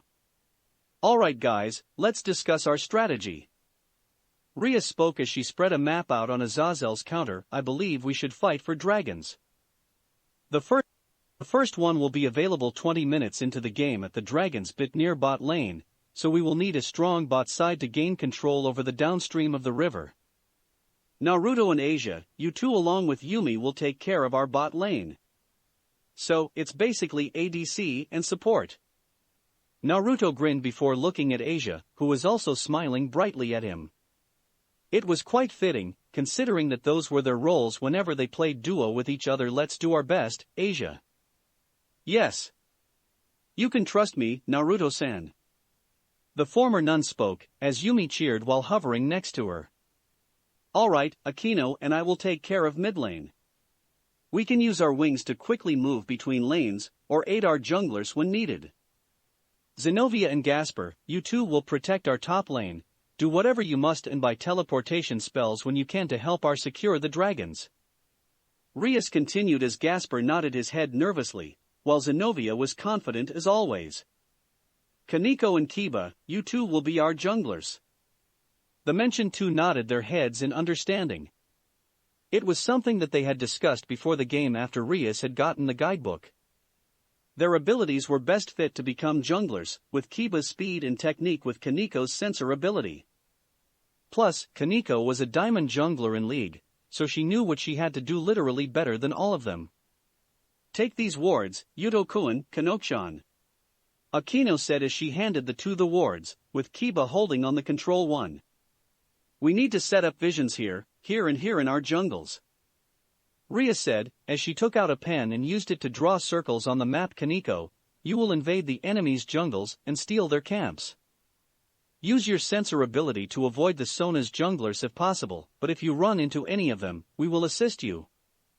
Kiba, you will take care of our jungles. Farm as fast as you can and move between lanes to gank, but fight for bot side 3 minutes before the first dragon, understood? Understood. Kaneko and Kiba nodded before Rias leaned toward the white-haired cat girl and whispered something into her ears, making her widen her eyes for a second before nodding her head in understanding. Alright, you know your roles. Rias announced as she put her pen away. Keep in mind that Sona won't hit us as hard as we are going to hit her and her peerage, but she will hit smart exactly where she need to. Watch out for any abnormalities. The sooner we discover her plan, the better. Yes. Naruto spoke along with everyone else. Hey Naruto-kun, can I talk to you for a second? Akino spoke, as she stepped toward him, and leaned forward to whisper into his ear with a playful smile. If we win today, I will. Naruto widened his eyes, and almost dropped his jaw in shock at that. Really? He decided to ask her, just to be sure he heard it right. If you don't mind, of course. Akino said, smiling at him before the blonde shook his head repeatedly. What are you guys talking about? Rias asked, pouting cutely as she leaned toward her boyfriend and looked disapprovingly at him and her queen/best friend, who merely hid her giggle behind her hand before speaking. It's our secret, Rias. I am sure that you will know eventually, so I don't want to spoil the fun. Rias looked suspiciously at Akino, before turning her attention back to Naruto. Her expression relaxed as she said with a smile, let's focus on the game for now, okay? The blonde nodded, allowing his girlfriend to continue. You know what you have to do, Naruto. It's time for him to show Sona, Momo, and everyone else the result of their training. Break. The strategizing time is over. Raiding game begins now. And with that announcement from Graphia, Naruto, and the others began to move out of their base, with Asia traveling down the bottom lane with him as Kaneko and Kiba headed into the jungles. Rias and Akino moved into the mid lane and Zenobia and Gasper made their ways to the top. I see them. Yumi shouted as she flew above Asia's head, having magically attached herself to the blonde bishop. It's the pervert. Here we go. You two watch out for each other. Naruto said, noticing Issei charging headfirst at him with boosted gear equipped in hand from his outer bot lane turret. Summoning Starfire Spellblade in his hand, Naruto leaped into the air, and then brought his weapon down Issei, who then raised his sacred gear and blocked it, only wincing a little upon impact. Naruto had expected as much from the pawn of Sona Citri, who had been training with a former Dragon King and an ultimate class devil, else he would have been very disappointed since they both cost the same number of pieces from their masters. Now Saji. Naruto widened his eyes when he saw Jinchuriki Saji coming out of a bush and launching glowing lines from his sacred gear, which looked noticeably much larger than how it had been during the Battle of Reykjavik, as it's now big enough to cover up to his entire arm, at him. Quickly kicking Issei away with his left foot, Naruto then slashed his sword to the side to cut those lines, only for Saji to pull them up and cause it to bend in midair and go around his neck, forcing Naruto to split Starfire and use the second sword to cut the lines before it could wrap itself around his neck, at the same time simultaneously sending a wave of divine flame at Saji, who dodged. Do it, Issei. Naruto widened his eyes when he saw the victorious smirk on Saji's face, and turned his head back to the enemy pawn just in time to see him finishing gathering up power for his attack, a dragon shot with a lot more power than any he had used before. With a battle cry, Issei then launched it at Naruto, sending out a blast of energy that forced Naruto to use both of his swords to block, but still found himself being sent back before he could create a divine judgment shield around his body. When the attack ended, Naruto put his swords back into one and flipped around in midair to land beside Asia, as Saji and Issei simultaneously charged at Naruto, but instantly stopped when several arrows in the form of prowling projectiles were fired at them, making them dodge and block before jumping back. You fire the arrows, Asia. I will guide them. You got it, Yumi-chan. Asia answered with a smile, after hearing Yumi's voice in her head. W-ah? Asia-chan with cat ears? Saji exclaimed in shock, as Naruto stood up and silently thanked Asia, with a nod of his head toward the former nun, who now had a pair of cat ear on her head similar to Kaneko and Kuroka, and wielded in her hand an energy bow empowered by Yumi after the feline champion had fused with her. SSO cute. Damn Casanova. Issei growled while glaring heatly at Naruto as Asia smiled cutely at him. The cat ears on the top of her head made her cuteness go to another level. Let's beat him up together, Saji. You got it, Hayadu. Saji said determinedly as he cracked his knuckle. Let's prove our strength by beating him here. Here they come, Asia. Naruto said as the Book of Threshold appeared and floated around her. Let's take them down together, and then destroy their turret. Yes, Naruto-san. Asia nodded as she readied her bow. Break. I see. Sona Citri smiled as she spoke to Saji using a communication spell. Thanks for the intel, Saji. With that said, the call ended and Sona, with her queen, Tsubaki Shinra, turning her attention back to Rias and Akino, who were standing beside their mid-lane outer turret, before speaking up loud enough for both of them to hear. It appears that our assumption is correct, Tsubaki. Naruto Uzumaki-kun has reached the point where he can fuse his champions with his allies. Targeting Naruto and Asia with your core servants and forcing her to reveal our trump cards early to you, you really did prepare for everything, didn't you, Sona? Rias asked with a small smile with her arms crossing under her breasts. It's something you have to think about after the Battle of Reykjavik, and seeing how you guys were able to pilot his Mecha Kingdom champions. Your boyfriend's sacred gear is still a mystery to us all, so we have to assume that anything is possible for him at this point. Sona stated, making Ria smile. As expected of the young woman who she considered to be her rival. The question for me now is, where are your champions? Just so you know, I do not expect Uzumaki-kun to let you guys come here and face us without any backups or preparations. Why don't you take a guess, Sona? Rias asked while smiling mysteriously as she put a finger on her lips. And also, try to figure out the champions that he has assigned to me and Akino. It appears that this battle will be just as difficult as we have expected. Saying that, Sona then put her hands together, and caused the water from the nearby river to flow into the blue magic circle with the crest of the Citri that appeared in her palms as Tsubaki summoned her wings, and took off into the air. But do not expect us to not come prepared, Rias. I will not give up until our dream is realized. I expect as much from you, Sona. Ria spoke as an intense crimson aura surrounded her body. Above their heads, the sky began to darken with bolts of lightning streaking through the clouds as Akino called for her magic. Let's put on a show, before we crush you. She finished, hardening her gaze. With that, Sona and Rias sent their demonic powers at each other, generating massive explosions upon coming into contact with each other in the air. Above them, Akino and Tsubaki engaged each other in an aerial magic combat, with the bespectacled queen creating reflecting mirrors to counter Akino's powerful holy lightning with the power itself. Break! You cannot hide from me, Momo-senpai. Kaneko spoke nonchalantly, as she quickly located Momo Hanakai hiding in a bush and attacked her with two flames like senjutsu aura blasts, forcing her out of her hiding place. WWH, why does it feel like you are targeting me specifically, Kaneko-chan?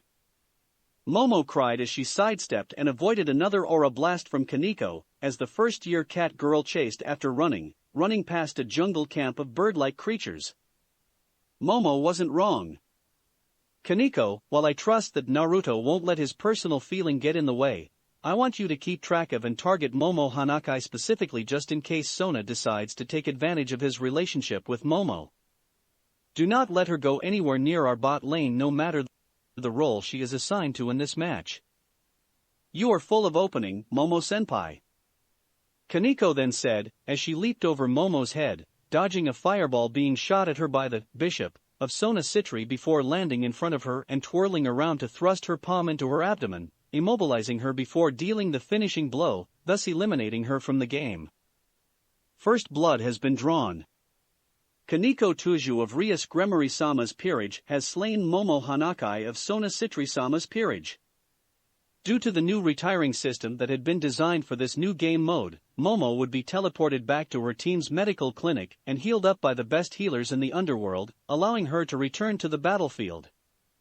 Much like League, however, the later into the game they were, the longer it would take for a down player to return to game.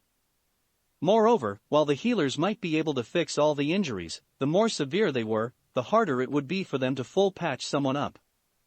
Of course, a purchase of Phoenix Tear would easily fix all the damages, but the item was limited to 2 vials per team. Since it was only a couple of minutes into the game, Momo would be able to return soon, but that was more than enough time for Kaneko to steal the older white-haired girl's nearest jungle camp before leaving a ward behind and returning to her own jungle. How are you doing, Yuto-senpai? Kaneko spoke into their comm device, as she made her way to the nearest jungle camp. Hold on, Kaneko-chan, I am helping out our top lane. Kiba answered as he jumped down from a tree branch and blocked a sword strike by Tomo Meguri, the knight of Sona Citri, who was targeting Gasper specifically while her partner Tsubasa Yura were fighting Zenobia, using her sacred gear Twinkle Aegis to create Shield of Light to block Zenobia's devastating blows with Durandal. Understood, I will head back to base and set up more visions around the river once I am done here. Kaneko announced before she headed back to the river separating the two teams' jungles from each other, but felt a presence behind her and stopped herself just before she could run face first into a barrier. You are not going anywhere, Kaneko-chan. Kaneko then heard Momo's voice, and dashed to the side to dodge a barrage of lightning-infused water spears shooting at her from above, looking up to see Momo flying above her with 2 glowing bracelets on her wrists. How did she get here so fast? Did she use teleportation? But those bracelets on her wrists had to be Applause Wall, an artifact sacred gear that was one of the items that the team could purchase from the shop. Sure, a full clear of 7 jungle camps would give a team enough money to invest in a teleportation spell and a special item, but when did they do it, and how were they able to do it so fast without them knowing? Then it hit her. So, you want to keep me here for as long as possible, don't you, senpai? Kaneko asked as she covered herself in an aura of ki. You purposely allowed yourself to be defeated for a faster back, didn't you? You are not wrong, Kaneko-chan. Your attack hurt a lot, but it was necessary. Momo said as she raised her hands and caused several magic circles of different elemental magic to appear. Break. So, 3 junglers, huh? Naruto asked as he blocked a punch from Saji and kicked Issei away again, with Kaneko shooting another prowling arrow at him, which curved and changed direction when Issei tried to counter it with a dragon shot and hit him in the back. The bot lane duo had just been informed that Ruroku Nimura, A/N, in canon, Nimura is Sona's pawn, but I have changed her role in this story. The other, Knight, of Sona had arrived in top lane to aid her allies against Zenovia, Gasper and Kiba, equalizing them in number and possibly strength. The other, Bishop, Rhea Kosaka, meanwhile, had yet to be seen in lanes. She had to be Sona's third junglers, the one who had been clearing out jungle camps while avoiding Kiba and Kaneko using her sacred gear scouting persona, giving Momo enough sigils to purchase Applause Wall, and then return to the battlefield to imprison Kaneko within its barriers, cutting them off a jungler. Sona had known from the start that Rias would order Kaneko to track down Momo too to avoid Naruto holding himself back against her. While using the blonde's feeling for her bishop against him had been Sona's original plan, the Citri heiress had realized that taking advantage of the fact that Rias would want to keep it from happening would be much better for them strategically. That's called strength in number," Saji said before blasting them with a vortex of black flame from the sacred gear on his shoulder, forcing Naruto to dodge while Asia created a barrier around her and shielded herself from the flame, which continued to linger around even after Saji had stopped. "I would continue to keep that shield up if I were you, Asia-chan. And I would watch out for my surrounding if I were you, Genshiro." Even before that suggestion was finished, Saji had been launched across the lane when Naruto shot toward him and punched him square in the face. Being a rook with immense durability, it did not take it long for Saji to get back on his feet with his eyes burning with even more determination than before. "Saji, we are not gonna defeat him at this rate," Issei said as he held up his gauntlet. "Let's fight with everything we got. For Kaisha's dream." Welsh Dragon Balance Breaker. With that announcement from the green jewel of his sacred gear, Issei's whole body was enveloped in a bright red light as the pawn of Sona Citri donned himself in dragon scale mail, similar to that of Vala's, but the armors were red in color. "I will show you the result of my training with Old Man Tannen," Issei shouted before launching himself at Naruto at tremendous speed, giving Saji an opening to connect an absorption line to himself, converting his own life force into magic power before charging into the fight with his friend. The two attacked Naruto's fiercely, throwing punches and kicks at the blonde and forcing him into a defensive stance as they began to push him back. For a moment, they seemed to be overpowering Naruto, and even the Mao watching in the VIP stance could see how difficult it was for him to make an attack against the two. Until Naruto began to glow brightly with yellow electricity arcing across his entire body, as a wide smirk appeared on his face. Just the split second before Issei and Saji could react, Naruto cocked his fist back, and then threw it forward to unleash a blast of built-up energy at his two opponents, sending them flying back and crashing into the trees behind them. As Issei was the one who took the blast directly, several parts of his scale mail were broken and shattered in many places, while Saji took less damage due to also being a rook. "That line there," Naruto said as he looked at the line on Saji's chest. Behind him, Asia had managed to get out of the ring of black flame. "Are you converting your own life force into magic power?" "That's right," Saji said as he stood up. At the same time Issei got himself back to his feet as well as the cracks on his scale mail disappear, repairing itself. "I'm not gifted magic-wise, so this is the only way for me to challenge a monster like you in terms of magic power. As you can see it here, my very life is on the line." "Are you trying to kill yourself?" Naruto asked as Asia gasped in shock, losing the will to draw back the string of her bow. "Just so you know, Uzumaki, we are all ready to die here if it means beating you guys here," Issei growled, causing Naruto to widen his eyes in shock for the first time. "Do you have any idea how much it hurts to have your dream ridiculed back then? Do you know how desperately each one of us believe in Kaisha's dream? This fight is broadcasted throughout the entire underworld, so the Citri peerage has to show those who mocked us that we are serious about our dream," Saji shouted as he balled his hands into fists. Naruto's face lost its color when he finally realized just how serious they were. "Hold on, does that mean Momo-chan will also?" Like us, even Momo-chan is willing to sacrifice her own life, if it means to bring us one step closer to our dream. Issei said, so don't mess around with us. We will beat you here and prove our strength. With that declaration, Issei rushed at Naruto again with speed even greater than before. His whole body became a red blur.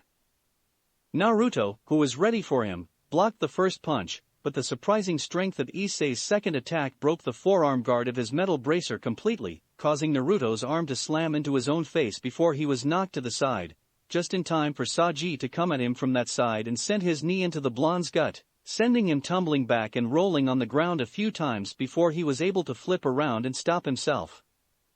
Naruto-san, I will. No, stand back. Before Asia could even raise her bow or finish that sentence, Naruto had already stopped Asia as he met both Saji and Issei head-on.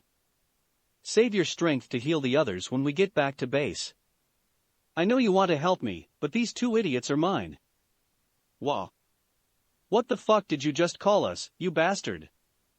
Issei cried out in annoyance and frustration from behind his helmet as he unleashed a blast of demonic power that was so big it covered half the lane at him, only for Naruto to arcane shift behind him with Ezreal's Gauntlet of Nizuk, kicking him in the back of his scale mail before bringing up his sword and cutting away Saji's absorption lines, including the one that was draining away his life force.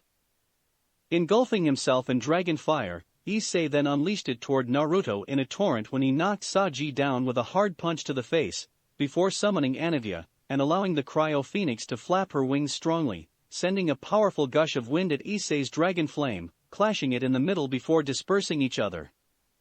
But just the second before his opponent's flame could disappear, Naruto had already busted through it, fusing himself with the winged spirit of Freljord.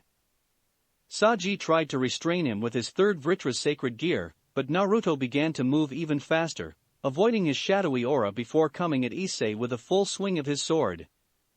Issei-kun. Saji-kun.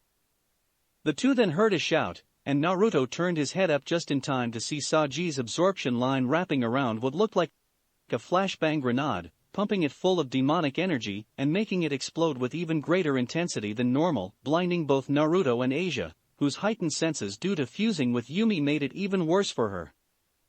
Book instantly shot down and used its own body to block an attack from Raya Kosaka, who came out of the forest, before Asia raised her hand and made Book open up to unleash the magic wave of last chapter, sending the opponent bishop back.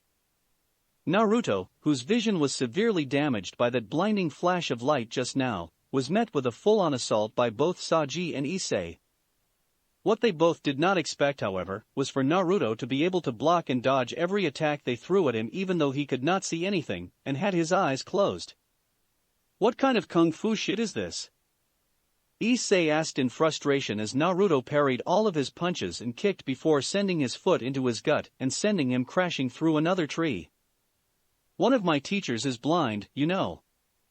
Naruto said as he grabbed Saji's foot in mid-kick before elbowing him in the face. He made sure I knew how to use all my senses when fighting, not just my eyes. Naruto said, taking advantage of Saji being stunned by getting an elbow to the face to deliver a barrage of consecutive lightning-fast punches into his guts. But no matter how punches Naruto sent at him, no matter how hard he kicked Saji, the Rook refused to back down, and Naruto could see that it wasn't just because of his Rook attributes alone that was making him stand firmly on his feet and try to fight back. Issei tried to aid him, but whenever he was near, Naruto would quickly hit him away, keeping the two from ganging up on him again. We are not going to lose to you here. Stay down, Saji. Naruto spoke with a nod of his head, before he spun around, sent a devastating dragon's rage kick to the side of his face, knocking him down and out finally. Naruto Uzumaki of Rias Gremory-sama's peerage has slain Jinchura Saji of Sona Citri-sama's peerage. As Grafia made that announcement and Saji got teleported back to Blue Base, Naruto used the momentum of his kick to launch himself at Issei, meeting him head-on with a barrage of punches and kicks, the two of them clashing so hard that their blows generated strong shockwaves. It did not take it long for Issei to find himself being overwhelmed, however, as Naruto knew he had to take the other pawn down fast and hard, or else Saji would have enough to recover and come back to the fight. Unless of course, he was forced to use a Phoenix Tear, then it would be an early win for their team. Boost. Boost. Boost. Boost. Boost. Take this. Issei shouted and attempted to blast Naruto off with a point-blank range dragon shot, only for Naruto to suddenly increase his speed once again, flying past him with his head crouching low to avoid his dragon claws before stomping his left foot into the ground to stop himself, and then shot his right one up to do a backward kick to the back of Issei's head, shattering his armor and kicking him toward his own turret. Before Issei could recover, Naruto summoned Asha's weapon, the bow of Avarosa, and fired an empowered enchanted crystal arrow at the Red Dragon Emperor, shattering upon hitting him and encasing him along with his turret in a chunk of ice. Damn it, what the hell is this ice? Issei grunted as he struggled to break free. True ice. You won't be able to break out of it that easily, Issei. Naruto answered. Not allowing Issei to have a split second to break free, the Naruto then summoned Volibear and fused with him, calling for the power of the relentless storm before he brought it all down upon Issei, at the same time disabling the turret's defense mechanism. The Red Dragon Emperor cried out in pain as he was shocked to the core by Naruto's lightning, before the blonde sent an uppercut to his jaw and knocked him into the air before calling down a bolt of lightning to strike him in the chest, sending him crashing into his turret, shattering his armor and leaving a crack on the disabled structure. As Issei stumbled forward with blood dripping out of his armors, Naruto threw away his sword and lunged at Issei, grabbing his neck and leaping into the air. He spun around, building up power and momentum before coming down and slamming him full force into his turret with the showstopper, briefly infusing its power by using his balance breaker to turn Set into Obsidian Dragon Set, breaking both Issei's scale mail along with the turret with the strength equal to that of a true dragon. Rias Gremory-sama's team has destroyed Sona Citri-sama's first turret. Naruto Uzumaki of Rias Gremory-sama's peerage has slain Issei Hayadu of Sona Citri-sama's peerage. With those double announcements from Graphia, Naruto got up and turned his attention back to Asia, who was struggling against Rhea as her offensive strength and magic proved too much for the blonde to handle, but it was understandable. Naruto didn't waste any time to come in and aid her, taking Rhea out with a slash of starfire.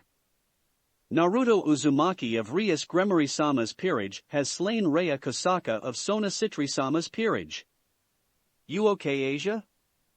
Naruto asked as he walked over to Asia and offered the nun a hand. Asia had only trained with Yumi a few days before the raiding game, so utilizing her strength was still incredibly taxing on her body despite being magically gifted as a bishop. Plus, Asia's kindness and gentle nature would never allow her to harm anyone on Sona's peerage, not after their showcase of strength and determination to fulfill their dream. Sure, she could provide support, but that was it for her. Yes, I will be fine, Naruto-san. Thank you. Asia nodded as she took Naruto's hand and allowed him to pull her back to her feet. You are welcomed. Come on, we got some money to spend now.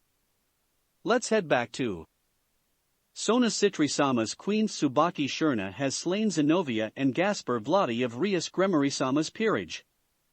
Tsubasa Yura has destroyed a turret. The Fu. Naruto widened his eyes as Asia gasped at Graphia's announcement. What are they doing in top lane? Come on Asia, let's get back to base quickly. With that said, the two of them hurriedly made their way back to base. Break. Reversal, huh? With Kiba and Akino standing her side, Rias asked with a sweat trickling down the side of her face as she glanced at Sona and the members of her team that were present in their top lane, where their battle had moved to after Akino noticed the presence of an enemy moving past a ward they had put in the river at high speed, having been forced to retreat back to their second turret after the first one had been destroyed with Zenobia and Gaspar being temporarily removed from the fight. With artificial sacred gear reversal, Tsubasa had changed the holy attribute of Zenobia's Durandal to demonic, thus allowing her and her teammates to have an easier time blocking her strikes. Getting careless because of it, Zenobia had decided to put more strength in her blows, and that soon proved to be her mistakes as Tsubasa deactivated her power just the moment Zenobia tried to strike Tsubaki, who created Mirror Alice to reflex the blue-haired girl's attack back to her, successfully taking her out of the fight with the direct blow. Gasper, meanwhile, was taken out when his mouth was stuffed full of garlic. I heard that you guys came to Grigori a few days ago, but I did not expect you to be able to obtain such an annoying artificial sacred gear from them. As I told you, Rias. We came prepared. Sona said as a water dragon formed behind her, rushing at Rias and her two servants, who got ready for it. Before the water dragon could reach them, however, an arrow shot into it, and from there, ice began to form at a rapid pace, solidifying the water dragon and freezing it completely in place just in time for Naruto to launch himself down and destroy it with a blow. Naruto-kun. Naruto. Rias called in relief when she saw her boyfriend landing before them, causing the Citri group to step back in caution. However, when she caught glimpse of the faint smile on Sona's face, it did not take it long for Rias to realize it. But if you are here then. Don't worry, Rias. Naruto smirked as he directed his gaze at Sona. You seem to focus only on all the cool tricks that I can do with my champions, Sona Kaisha, that you have forgotten that I can also summon them to fight for me, and there is a reason that they are chosen as champions of the League of Legends. Sona's eyes widened at that, and turned her head to look at Tsubaki, who immediately checked on Issei and Saji's conditions. Their original plan was to draw Naruto's attention away from bot lane when the first dragon became available so her junglers and bot laners could safely capture it. Issei, how? Hello there, honey, how do you do? Instead of the voice of the Red Dragon Emperor, Tsubaki widened her eyes in surprise when she heard a sultry female voice instead. Issei Hayado has been slain. Rias Gremory-sama's team has slain the Earth Dragon. Earth Dragon meant that their structure's magical defense had been lowered. Rias and her team would now have a much easier time bringing down their turrets and towers. Two can play the number game, Kaicho. Naruto said as he stood up and spoke to his team. I think it's time we push them back, everyone. With that, the demigod of thunder Volibear emerged from the nearby forest, unleashing an earth-shaking roar as lightning struck the ground around him before looming over Akino. A feminine figure then dashed to Ria's side and left behind her a trail of plasma energy behind as Kaise rose up to her feet and opened her mask to reveal her face, whilst a beautiful, doll-like young woman jumping down and skipping toward Kiba, wearing a white/blue dress, and had blue hair tied into twin tails with large, drill-like curls resting on her chest, wielding in her hand a massive scissors. Let's show them how we Gremory do team fight. In a blinding flash of light, the relentless storm Volibear, the daughter of the void Kaise, and the hallowed seamstress Gwen disappeared, fading from view as they merged themselves with Akino, Rias and Kiba respectively. When the light died down, Akino was the first to make her move, taking off into the air with her wings. The priestess of holy lightning now wearing her shrine maiden outfit, as her hair had turned snowy white, and now featuring two large, long braids on both sides in a manner similar to that of Volibear. Storm unleashed. Akino announced and called down a bolt of divine lightning with one hand raising above her head. In the other one, she gathered a tremendous amount of holy lightning, and then brought the two together to bring it down upon Sona and her group. Tsubaki tried to use her Mirror Alice to reflex it back to Akino, only to see it shatter upon impact before striking the ground, generating an explosion of lightning that was so great it covered the entire lane, forcing every member of the Citri group to use their wings to avoid getting swallowed up in it. Tsubaki. Sona shouted as Tsubaki was taken down and teleported back to base before she was forced to raise a shield of water to block a crimson plasma shot coming underneath her. She tried to locate her attacker and knew for a fact that it was Rias, but couldn't see her anywhere. Her other servants tried to aid her, but Kiba Yuto suddenly dashed into the fight, wielding Gwen's scissors on his shoulder as he created several dagger-sized needles from the hallowed mist surrounding his body, and threw it at them, binding them down to the ground with glowing strings that extended from the needle eye and wrapped itself around their bodies. Being pinned down, there was little that they could do against Naruto and Kiba's joint assault, both coming at them hard and fast with their weapons. We came prepared too, Sona. Sona then heard Ria's voice coming from behind her and turned her head around just in time to see her rival, who's now wearing Kaise biosuit, which had a crimson glow instead of the usual purple, dashing toward her, moving in a zigzag formation to dodge Sona's water bullets. Arriving directly underneath Sona, Rias immediately took a strong leap into the air, and threw a punch at her face, sending her crashing down before the wings on her shoulders opened up to rain power of destruction-infused plasma missiles down upon Sona, who created a shield to block, but soon found herself being forced onto her knees as she tried to withstand Rias' violent assault. When it ended, Sona looked up just in time to see Rias dashing toward her and joining with the faint foreimage of her killer instinct that had appeared right in front of Sona, surprising the Citri heiress with a gush of wind to the face before she crouched down, allowing a void blast she had fired beforehand to hit Sona, sending her tumbling back before she was teleported back to her base. Without even taking a second to celebrate their teamfight victory, the Gremory group, rejoined by Zenobia, Asia, Gasper, and eventually Kaneko, who appeared to have had a tough battle against Momo, headed towards Sona's top lane towers and brought it down together one after another, leaving them crumble to pieces behind them as they charged into the blue base. "You guys can't hold on to those powers for too long, can you, Rias?" Sona asked as she stood alongside her servants, who had returned to base for a final team fight against Rias and her group right after they had destroyed the top lane inhibitor, rendering the Nexus turrets targetable.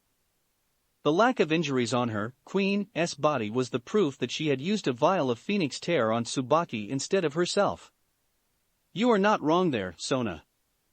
Rias spoke as Kaise separated from her and returned to Runeterra, after giving the Gremory heiress and her summoner an encouraging nod.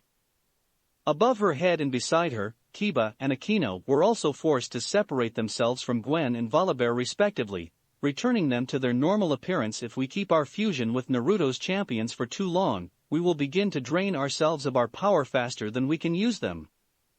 We still need our strength to beat you guys in the last team fight after all." "I see." Sona said. "Unfortunately for you, Rias, that is why this is as far as you and your team can go.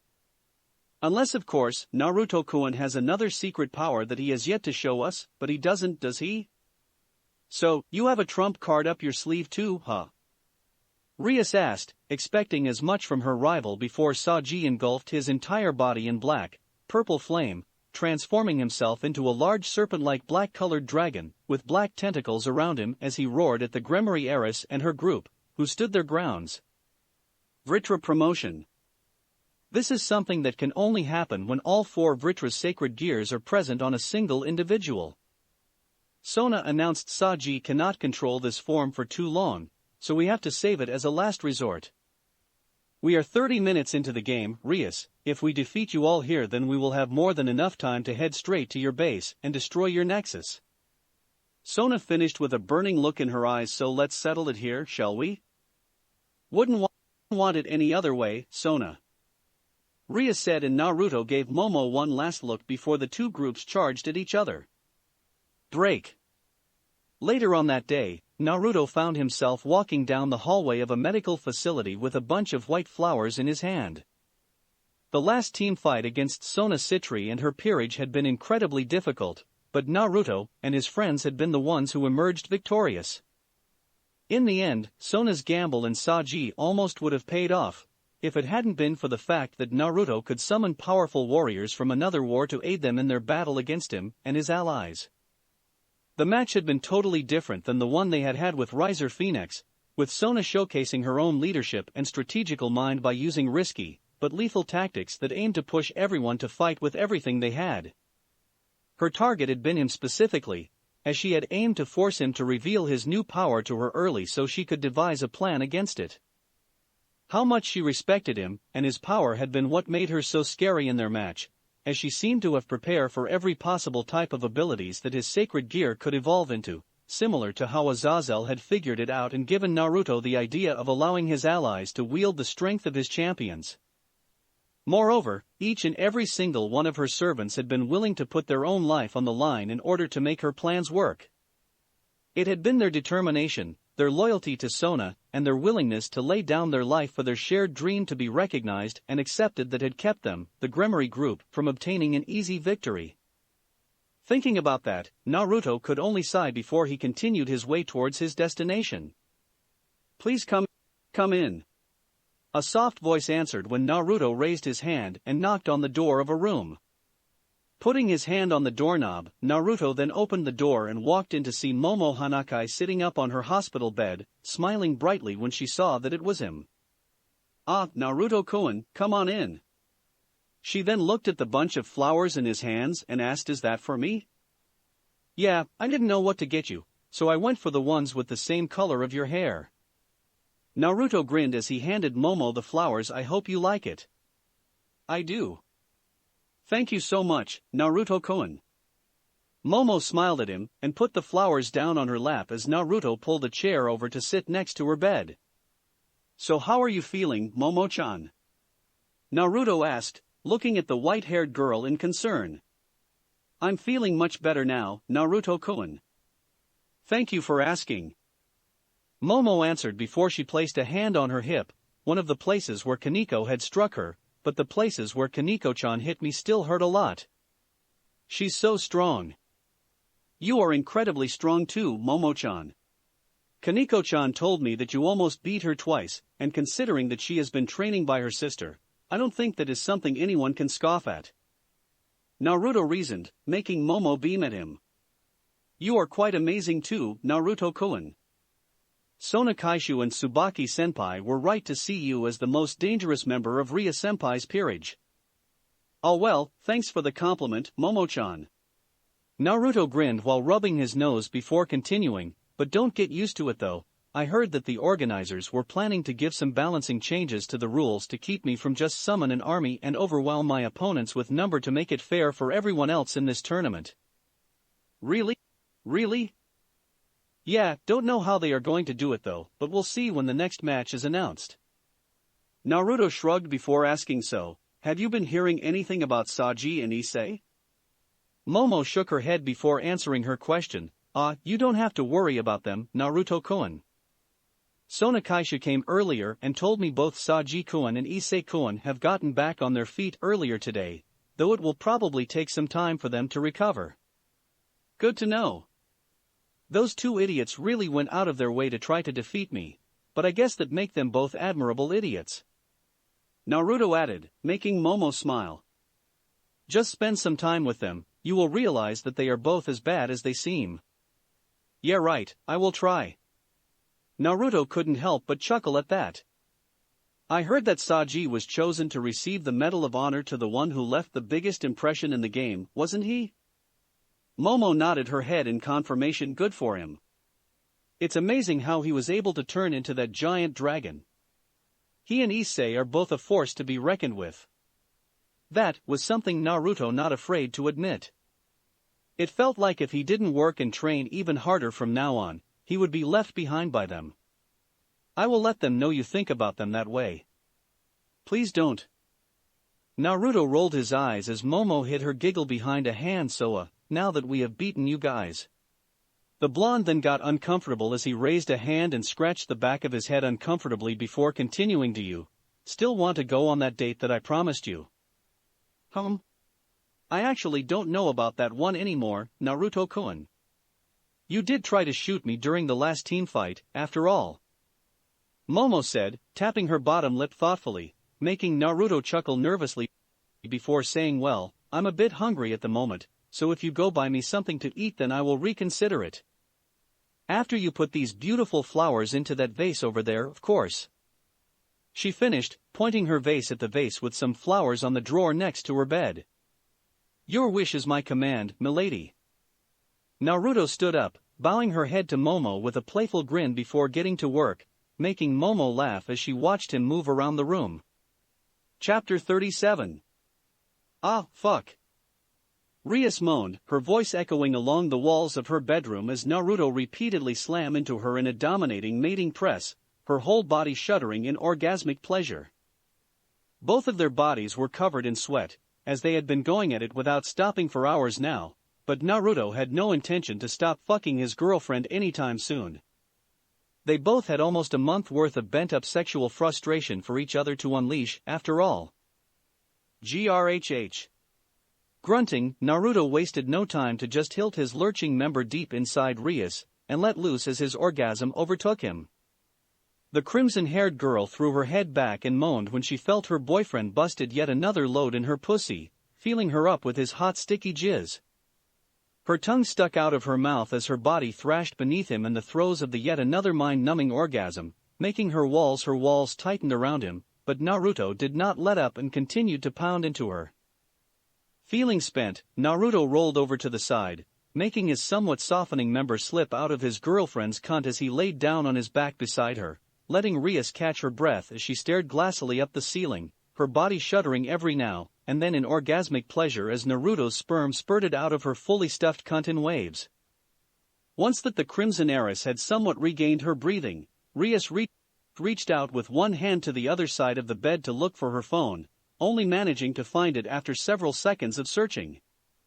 Tapping the scene lightly with her thumb after moving it above her face, Rias let out a sigh when she saw the time on the scene before tossing it back to where it was as she dropped her arms down. "What time is it?" "It's 4 a.m. Rias answered. It seemed the two of them had been having sex for 6 hours straight. "I think you were right. We're so going to miss the first train to Agrias this morning," she said, groaning weakly as Naruto turned to his side and draped his limbs on her body, his hand fondling her bountiful breasts as he laid his head next to hers, snuggling closer to his girlfriend when she did the same. "You still want to continue, don't you?" Rias asked, but there's no discomfort in her tone. "I guess you were right about the other thing too. We should have let Evelyn join us.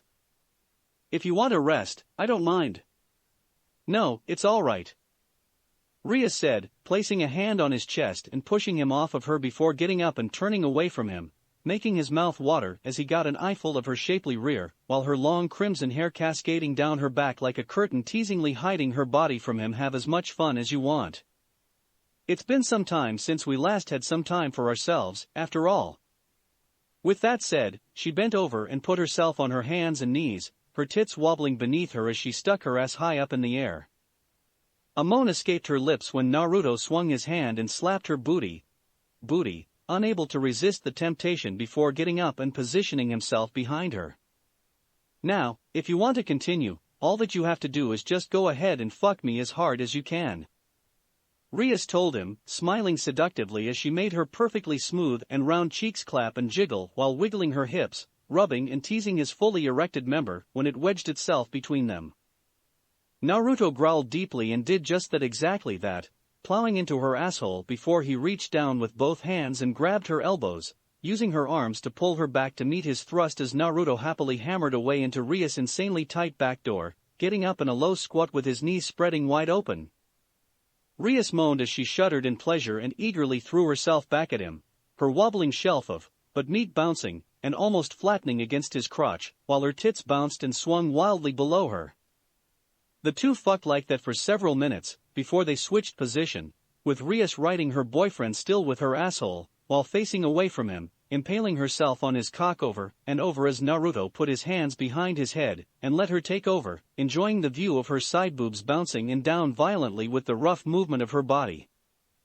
Another hour passed, yet neither of them showed any signs of wanting to slow down, exhausted as they were. Naruto continued to fuck throughout the night. Hands laced together behind Rias' head, holding her body suspended in the air with her back pressing flat against his chest, Naruto continued to fuck his girlfriend in a rough standing full Nelson as the sky slowly brightened up, turning to a pleasant shade of purple while the artificial moon were slowly disappearing. Fucking her like that for almost over half an hour, Naruto's iron will eventually gave in, and he roared behind her, cock pulsing violently as he began to come, blasting his best and biggest orgasm of the night, one like none he'd experienced before into Rias' bowel, and for someone who had fucked a demoness like Evelyn and gotten away with it on daily basis, that was really saying something.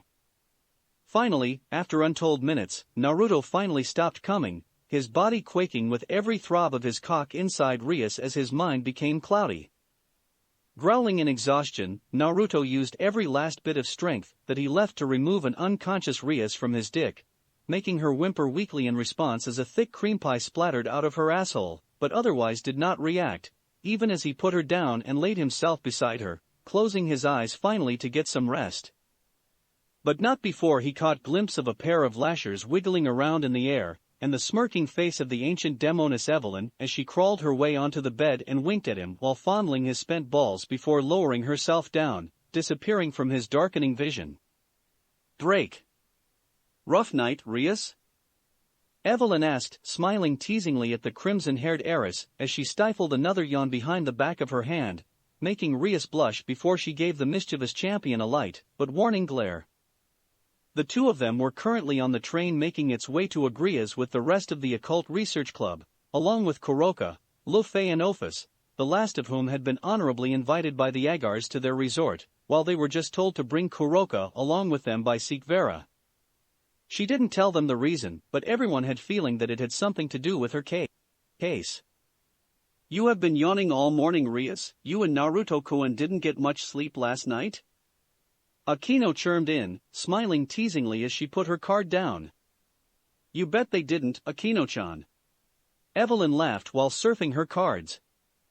Rias, Evelyn and the girls of the Occult Research Club were currently playing a game of cards with each other, while the boys were minding their own business in their own seats, with Naruto, currently fused with the Yordle Professor Heimerdinger, helping Azazel with his inventions which laid on the table between them. Everyone had decided to ignore the two because, as Evelyn had said it, they were talking alien language and it was nigh impossible for them to understand what they were saying. It took a couple of seconds for the other girls to catch the meaning behind Akino and Evelyn's words, making them blush beet red, with the exceptions being the airhead one like Zenobia, while Irina was smiling awkwardly and nervously to the realization. Steam burst from Ravel's ears like she was overheating, while Kaneko was also wearing a glare as she eyed the older girls of their group in annoyance. So, wanna fill us with the juicy details?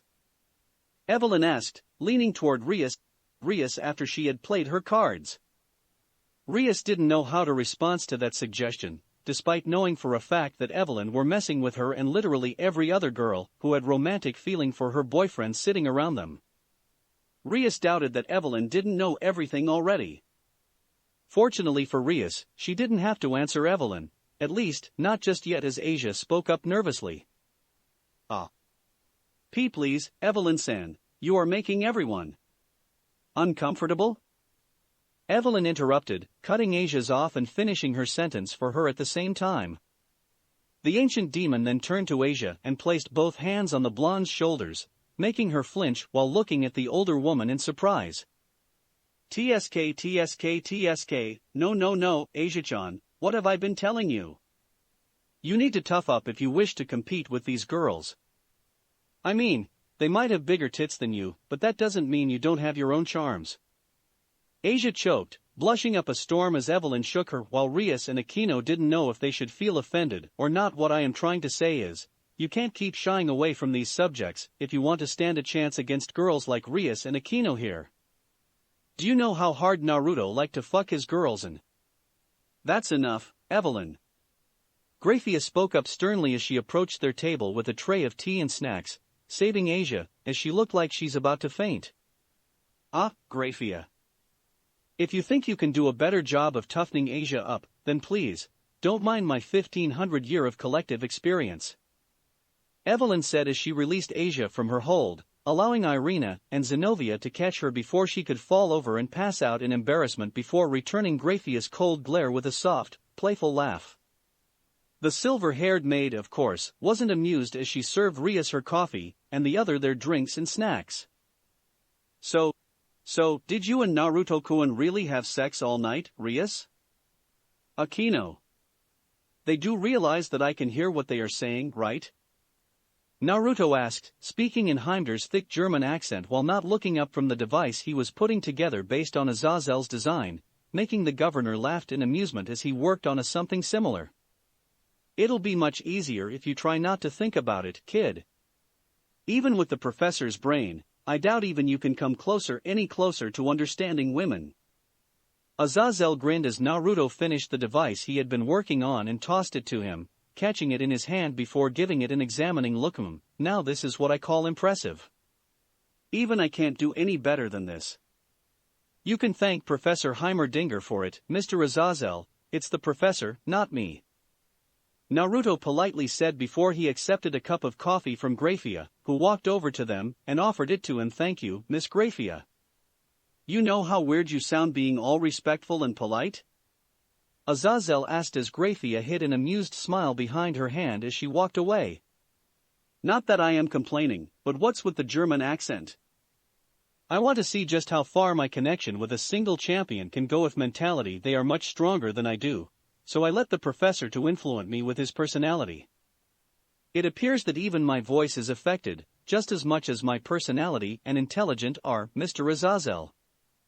Naruto answered as he picked up a screwdriver and began to work on another device for Azazel, fixing it in record time before moving on to the next. Is there a specific reason why you decided to do it now? Azazel asked, and Naruto didn't waste any time to look up from the prototype he was putting together and give Azazel a small, almost unnoticeable nod before he took out a folded piece of paper under his champion watch and gave it to Azazel, who had his eyes widened in surprise after unfolding it and reading the content inside. I trust that you can easily make the arrangement, Mr. Azazel. Naruto spoke. You can trust me on this one, Naruto. The dual-colored hair governor nodded after putting the piece of paper in his pocket. The two teacher and student/professor then continued to work on the artificial sacred gear prototypes for several more minutes until they finally arrived at Agria's train station located near the edge of Agria's. If Naruto hadn't been for the fact that it was floating on the sky, Naruto would have mistaken Agria's to be another human city, even though he doubted it could have been anything less than one of the greatest. Before Heimerdinger separated from him and returned to Runeterra, Naruto had taken a look at the city suspended in the sky and could almost instantly tell that Agrias seemed to be controlling the flow of air in the entire underworld. How and with what technology, Heimerdinger Naruto really wanted to know, but he immediately lost that interest when the professor disappeared. Wow, your fans are really everywhere, Rias. Evelyn made the comment while giggling in amusement. I'm pretty sure that there are a lot of K/DA fans out there too, Evelyn. Rias shrugged as she replied the sultry Demonis, still feeling slightly annoyed at her because of their previous conversation. Just like when the group first arrived in the underworld, a great cheer went up the moment they exited the train. As they had expected, not only was the Agria station filled with young devils and children who idolized Rias, but also paparazzi and reporters who wished to know more about the K/DA and their future activities in the music industry. It would be a huge understatement to say that Ari, Evelyn, Kayase, and Akali had left a big impression at the opening ceremony of the Youth Devil Tournament. Still, the Occult Research Club soon saw that some fans weren't here just for Rias and Evelyn, but for them as well, the members of her peerage. Naruto wasn't surprised, however, as Ravel had told him yesterday that their popularities, his in particular, had skyrocketed, considering their recent victory against the Citri in the first match of Youth Devil Rating Game Tournament, for his relationship with Rias, and ties with Sona and the K/DA, which unfortunately also brought him a lot of hate from their fans. Naruto-kun. Rias. Over here. When Naruto and the rest of the ORC walked out of the train station a few minutes later, having spent some time greeting their fans, and also dragging Evelyn away from some crazy fanboys who wanted her to scratch them, just like what her virtual self did to those statues in the music video more, and doing an interview, he immediately spotted Seek Vera waving her hand and smiling brightly at him while standing beside an expensive-looking limousine on the driveway of the station, with her queen. Olivian standing dutifully at her side as always. The beautiful and attractive Agar's heiress was currently wearing a more casual attire, a light blue jacket over a buttoned-up blouse with accessories that had the Agar's seal on them, finishing with a miniskirt and high boots. Olivian, as usual, was dressed in his butler uniform. Good morning, everyone. Seek Vera smiled, exchanging friendly greetings with Rias, Naruto, and the rest of the ORC as her queen lowered his head to them. Eventually, the blonde turned her attention over to Ophis, and gave her a respectful smile as well as a bow. Ophis-sama, welcome you to Agrias. It's my honor too. Oh, I remember you. Ophis cut her off, making Seek Vera look up at the Ouroboros dragon god. You are that girl who went crazy when Naruto summoned those giant robots, and let you ride with him and won. Ah. Seek Vera was a little taken aback by Ophis' remark, cheeks dusting pink while Naruto and everyone else were doing their absolute hardest to be polite and keeping themselves from just bursting out in laughter, sweat dropping as they remembered how Sikvera had screamed and squealed like an overly excited fangirl when she saw Naruto's Mecha Kingdom mechs. Ahem, so anyway. Rias cleared her throat, deciding to save her childhood friend of the embarrassment, but she highly doubted that Sikvera was embarrassed of being a mecha otaku. Sik-chan, I think we should take our leave before the fans get here. All right. Regaining her composure, Sikvera said and nodded her head to Olivian, making him lower his head to her before turning around and raising his hand in the air, making a second expensive-looking limousine and a large tour bus move toward them, entering the station's driveway. These two vehicles will give you guys a tour around Agrias before taking you to the resort. What about you, Sik-chan? Naruto couldn't help but ask. Sikvera smiled before answering his question. You are coming to Serena Hotel with me, Naruto-kun. Damn, I know that you are a devil, girl, but that is just bold. Evelyn whistled with a teasing smile, making Naruto give her a what-the-fuck look while Rias and some other girls pouted. It's not like that, please don't get the wrong idea. Blushing, Sikvera quickly corrected herself while adjusting her glasses, finding the error in her request to Naruto. My parents are currently at Serena Hotel expecting him, so it's only logical for him to come with me there to see them first before joining with you guys at the resort. I get it, don't worry about it, Sik-chan. Naruto shook his head. Thank you, Naruto. She nodded her head gratefully at him, before looking at Kuroka, who was standing beside her sister, wearing a cap to hide her face from the public. Even though news of the Agar's reopening her case and doing a proper investigation this time with Sikvera taking the lead had gotten out, Kuroka was still one of the underworld's most wanted criminals, and it wouldn't do their public images, especially Rias, any good if she was constantly seen hanging around with them. Kuroka, you are coming with us too. Ha! Me? Kuroka couldn't help but ask, pointing at herself. There are a couple of questions we'd like to ask you about your former master. Sikvera nodded, saying so in a serious tone and making the ORC widen their eyes in surprise, no one more so than Kaneko herself. We can talk more about it once we are at the hotel. And with that, the group entered the vehicles, with Rias deciding that she would sit with her family in the tour bus for sightseeing and letting Ophis have the entire second limousine for herself and Luffy, who was told by Kuroka to watch over Ophis as she entered Sikvera's vehicle with her and Naruto. They soon parted way with Rias and the others, and was taken to a massive building in the city's epicenter, easily the tallest building there. The place is named after my mother's. Sikvera explained, making Naruto nod his head in understanding as he beheld the gleaming building of spotless and stainless steel and glass with Kuroka, who looked very surprised for someone who had served a high-class devil for many years. Their limousine drove them to an underground garage, which had an elevator that the four of them stepped into once they had left the limousine.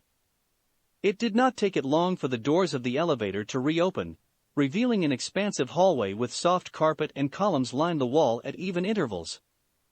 Walking to the set of double doors at the end of the hallway, being bowed to by a pair of devils as they opened the doors for them, Naruto followed Sikvera into an expansive room even larger and fancier looking than the hallway itself, while Kuroka waited outside with Olivian.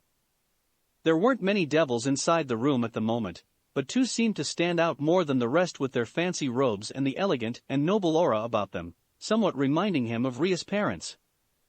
Due to the striking resemblances to Sikvera, Naruto knew that the couple were her parents. Otosama, Okasama. Sikvera addressed them, confirming Naruto's assumption after the devils they had been talking to left, letting them turn their attention fully to their daughter and Naruto. Sikvera, my daughter.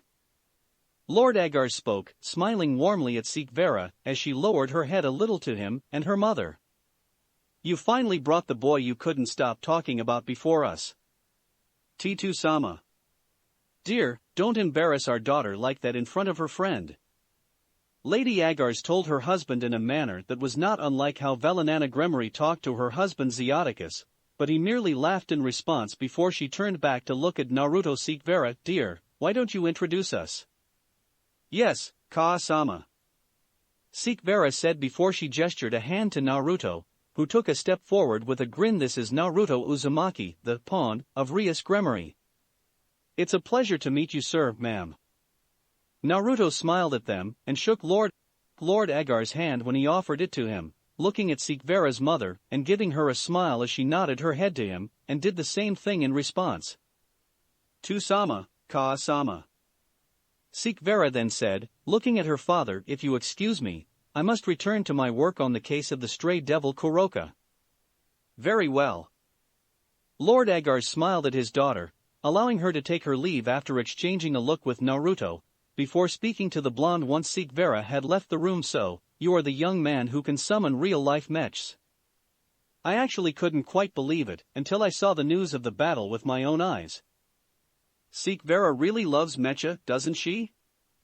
Naruto smiled, believing that her parents were well aware of her passion, even though it was a little controversial for someone of her standard and status.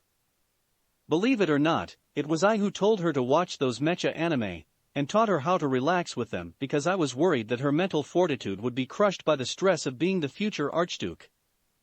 The Archduke answered with a chuckle, making Naruto widen his eyes in surprise. Back then, I didn't quite expect that my daughter would become so passionate about giant robots, but now, I'm kinda glad that she did.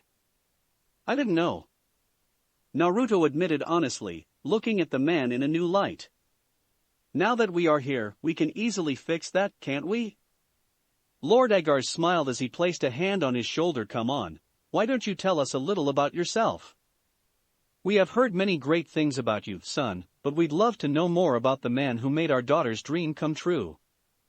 Naruto could only laugh at that, albeit a little nervously as he walked with Lord and Lady Agars to a table. For some reason, this meeting reminded him of the ones that he had been having with Lord and Lady Gremory. Drake. This is a strange place for a meeting, you know. Sikvera stated when she walked onto the terrace of Serena Hotel and found Naruto standing with his back leaning against the balcony. How did it go with my parents? It went well. Naruto answered with a grin. They are both kind people. They are. Sikvera said, smiling at the blonde as she came to stand at his side. What about Kuroka? Did she answer everything you want to know? She's surprisingly cooperative. Sikvera answered with a small smile, and yes, she answered every answer I want to know. Good to know. Naruto smiled as he leaned his back. So, is there a specific reason you want me to come all the way up here? Sikvera trailed off when she felt someone poking her shoulder, and turned her head around to see a monkey-like man grinning at her while balancing himself on his staff. You are. Sikchan, meet my senpai in the Wuju art, Wukong. Naruto introduced them with a grin as he came to stand beside the smirking Monkey King, who then bumped his fist with him before leaping into the air and doing a backflip as he fell off the building. Sikvera gasped but immediately had to raise a hand to cover her face when the entire world was covered in brilliant white light, which vanished after a second and allowed Sikvera to come face to face with the giant Wukong in his Lancer Stratus form that toppled over all the skyscrapers in the area. This is. Down below, the people gasped and looked up at Lancer Stratus Wukong in both shock and amazement, sharing Sikvera's expression while standing behind the perimeter that had been set up by the servants of the Agar's family, as Naruto had talked to her parents beforehand about what he wanted to do for their daughter. The Agar's heiress spluttered, her eyes sparkling with both shock and excitement as she looked up at another real-life mech. She then looked down at Naruto as he offered her his hand. Come on, Sikchan. He smiled and Sikvera Agars found herself smiling warmly at him before putting her hand onto his, letting Naruto grasp it gently before leading her toward the open palm of Lancer Stratus Wukong. Drake. Azazel.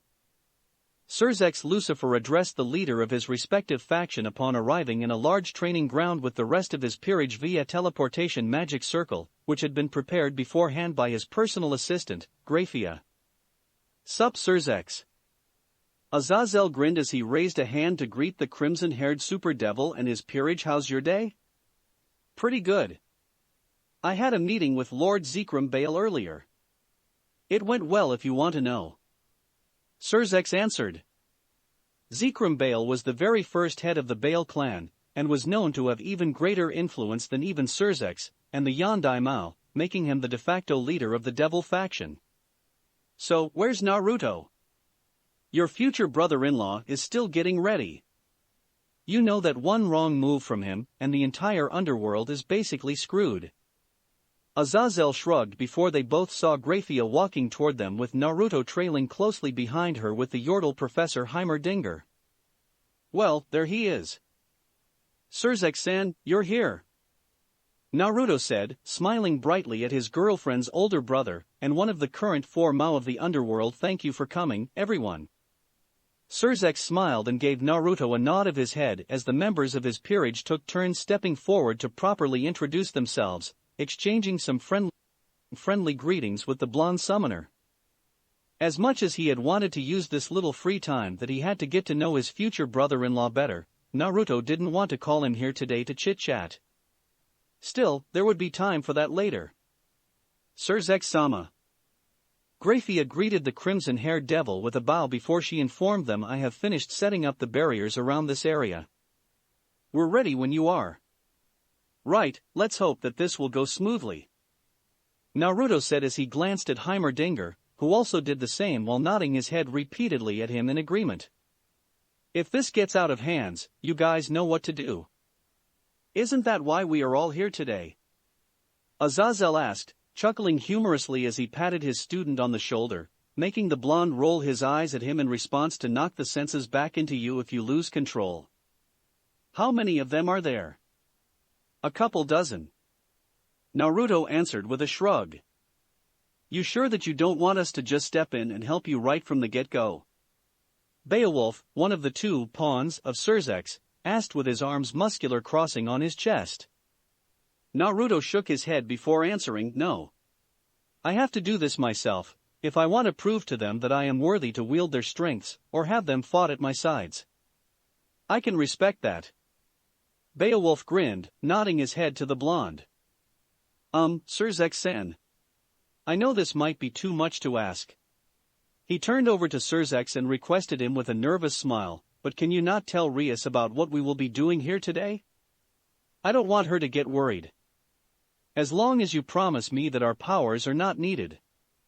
Surzex said, as he placed a hand on the blonde's shoulder. As a Mao, he could not show favoritism to a single devil, but this would be the least that he could do to repay Naruto for making his sister happy. I promise, Surzex-san. Naruto nodded his head firmly to him, feeling a lot more confident than before. Good luck, Naruto-sama. Graphia spoke up in her normally calm tone, I will make sure to put you back in line. Right. Naruto chuckled, somewhat nervously as Graphia continued to eye him for a couple more seconds with her beautiful silver eyes before giving him an encouraging smile finally. Nodding his head to the group of devils and fallen angel, Naruto then turned to the revered inventor and parted ways with him to walk toward a wide clearing while taking a look at his watch to take note of which champions were available for summoning, as Azazel, Surzex, Graphia, and the rest of the strongest peerage in the entire underworld positioned themselves a few feet behind him, preparing themselves for the worst. Here we go. Naruto announced before he activated his summoning power, calling forth the first one on a long list of champions that he needed to meet today. The summoning caused the dirt to kick up, clouding everyone's vision, and making it hard for them to see properly. Surzex and the others, however, could feel a powerful and fearsome presence appearing before Naruto, who braced himself. So, you finally summon me, child. Naruto. With his eyes widening in surprise, Naruto raised his hand and summoned Starfire Spellblade, just in time to block a giant double-edged sword with something like a throbbing heart near the handle being thrown at him, parrying it and sending it to the side before it could turn him into shish kebab, but with a sword bigger than his entire torso instead of a stick. Instead of falling to the ground, the sword suddenly stopped in midair before flying back to its wielder, who then revealed himself to be none other than the World Ender Aatrox, as he took a step toward Naruto, breaking the ground under his feet, while his wings flapping and dispersing the cloud of dirt around him. I guess we can't sit down and talk it out, can we? Naruto asked, as he held up Kale's sword and stared directly into Aatrox's blazing red eyes. Let's get on with it. And Naruto doubted that he would be the last one that he had to fight today. During the match against Sona Citri and Sona's peerage.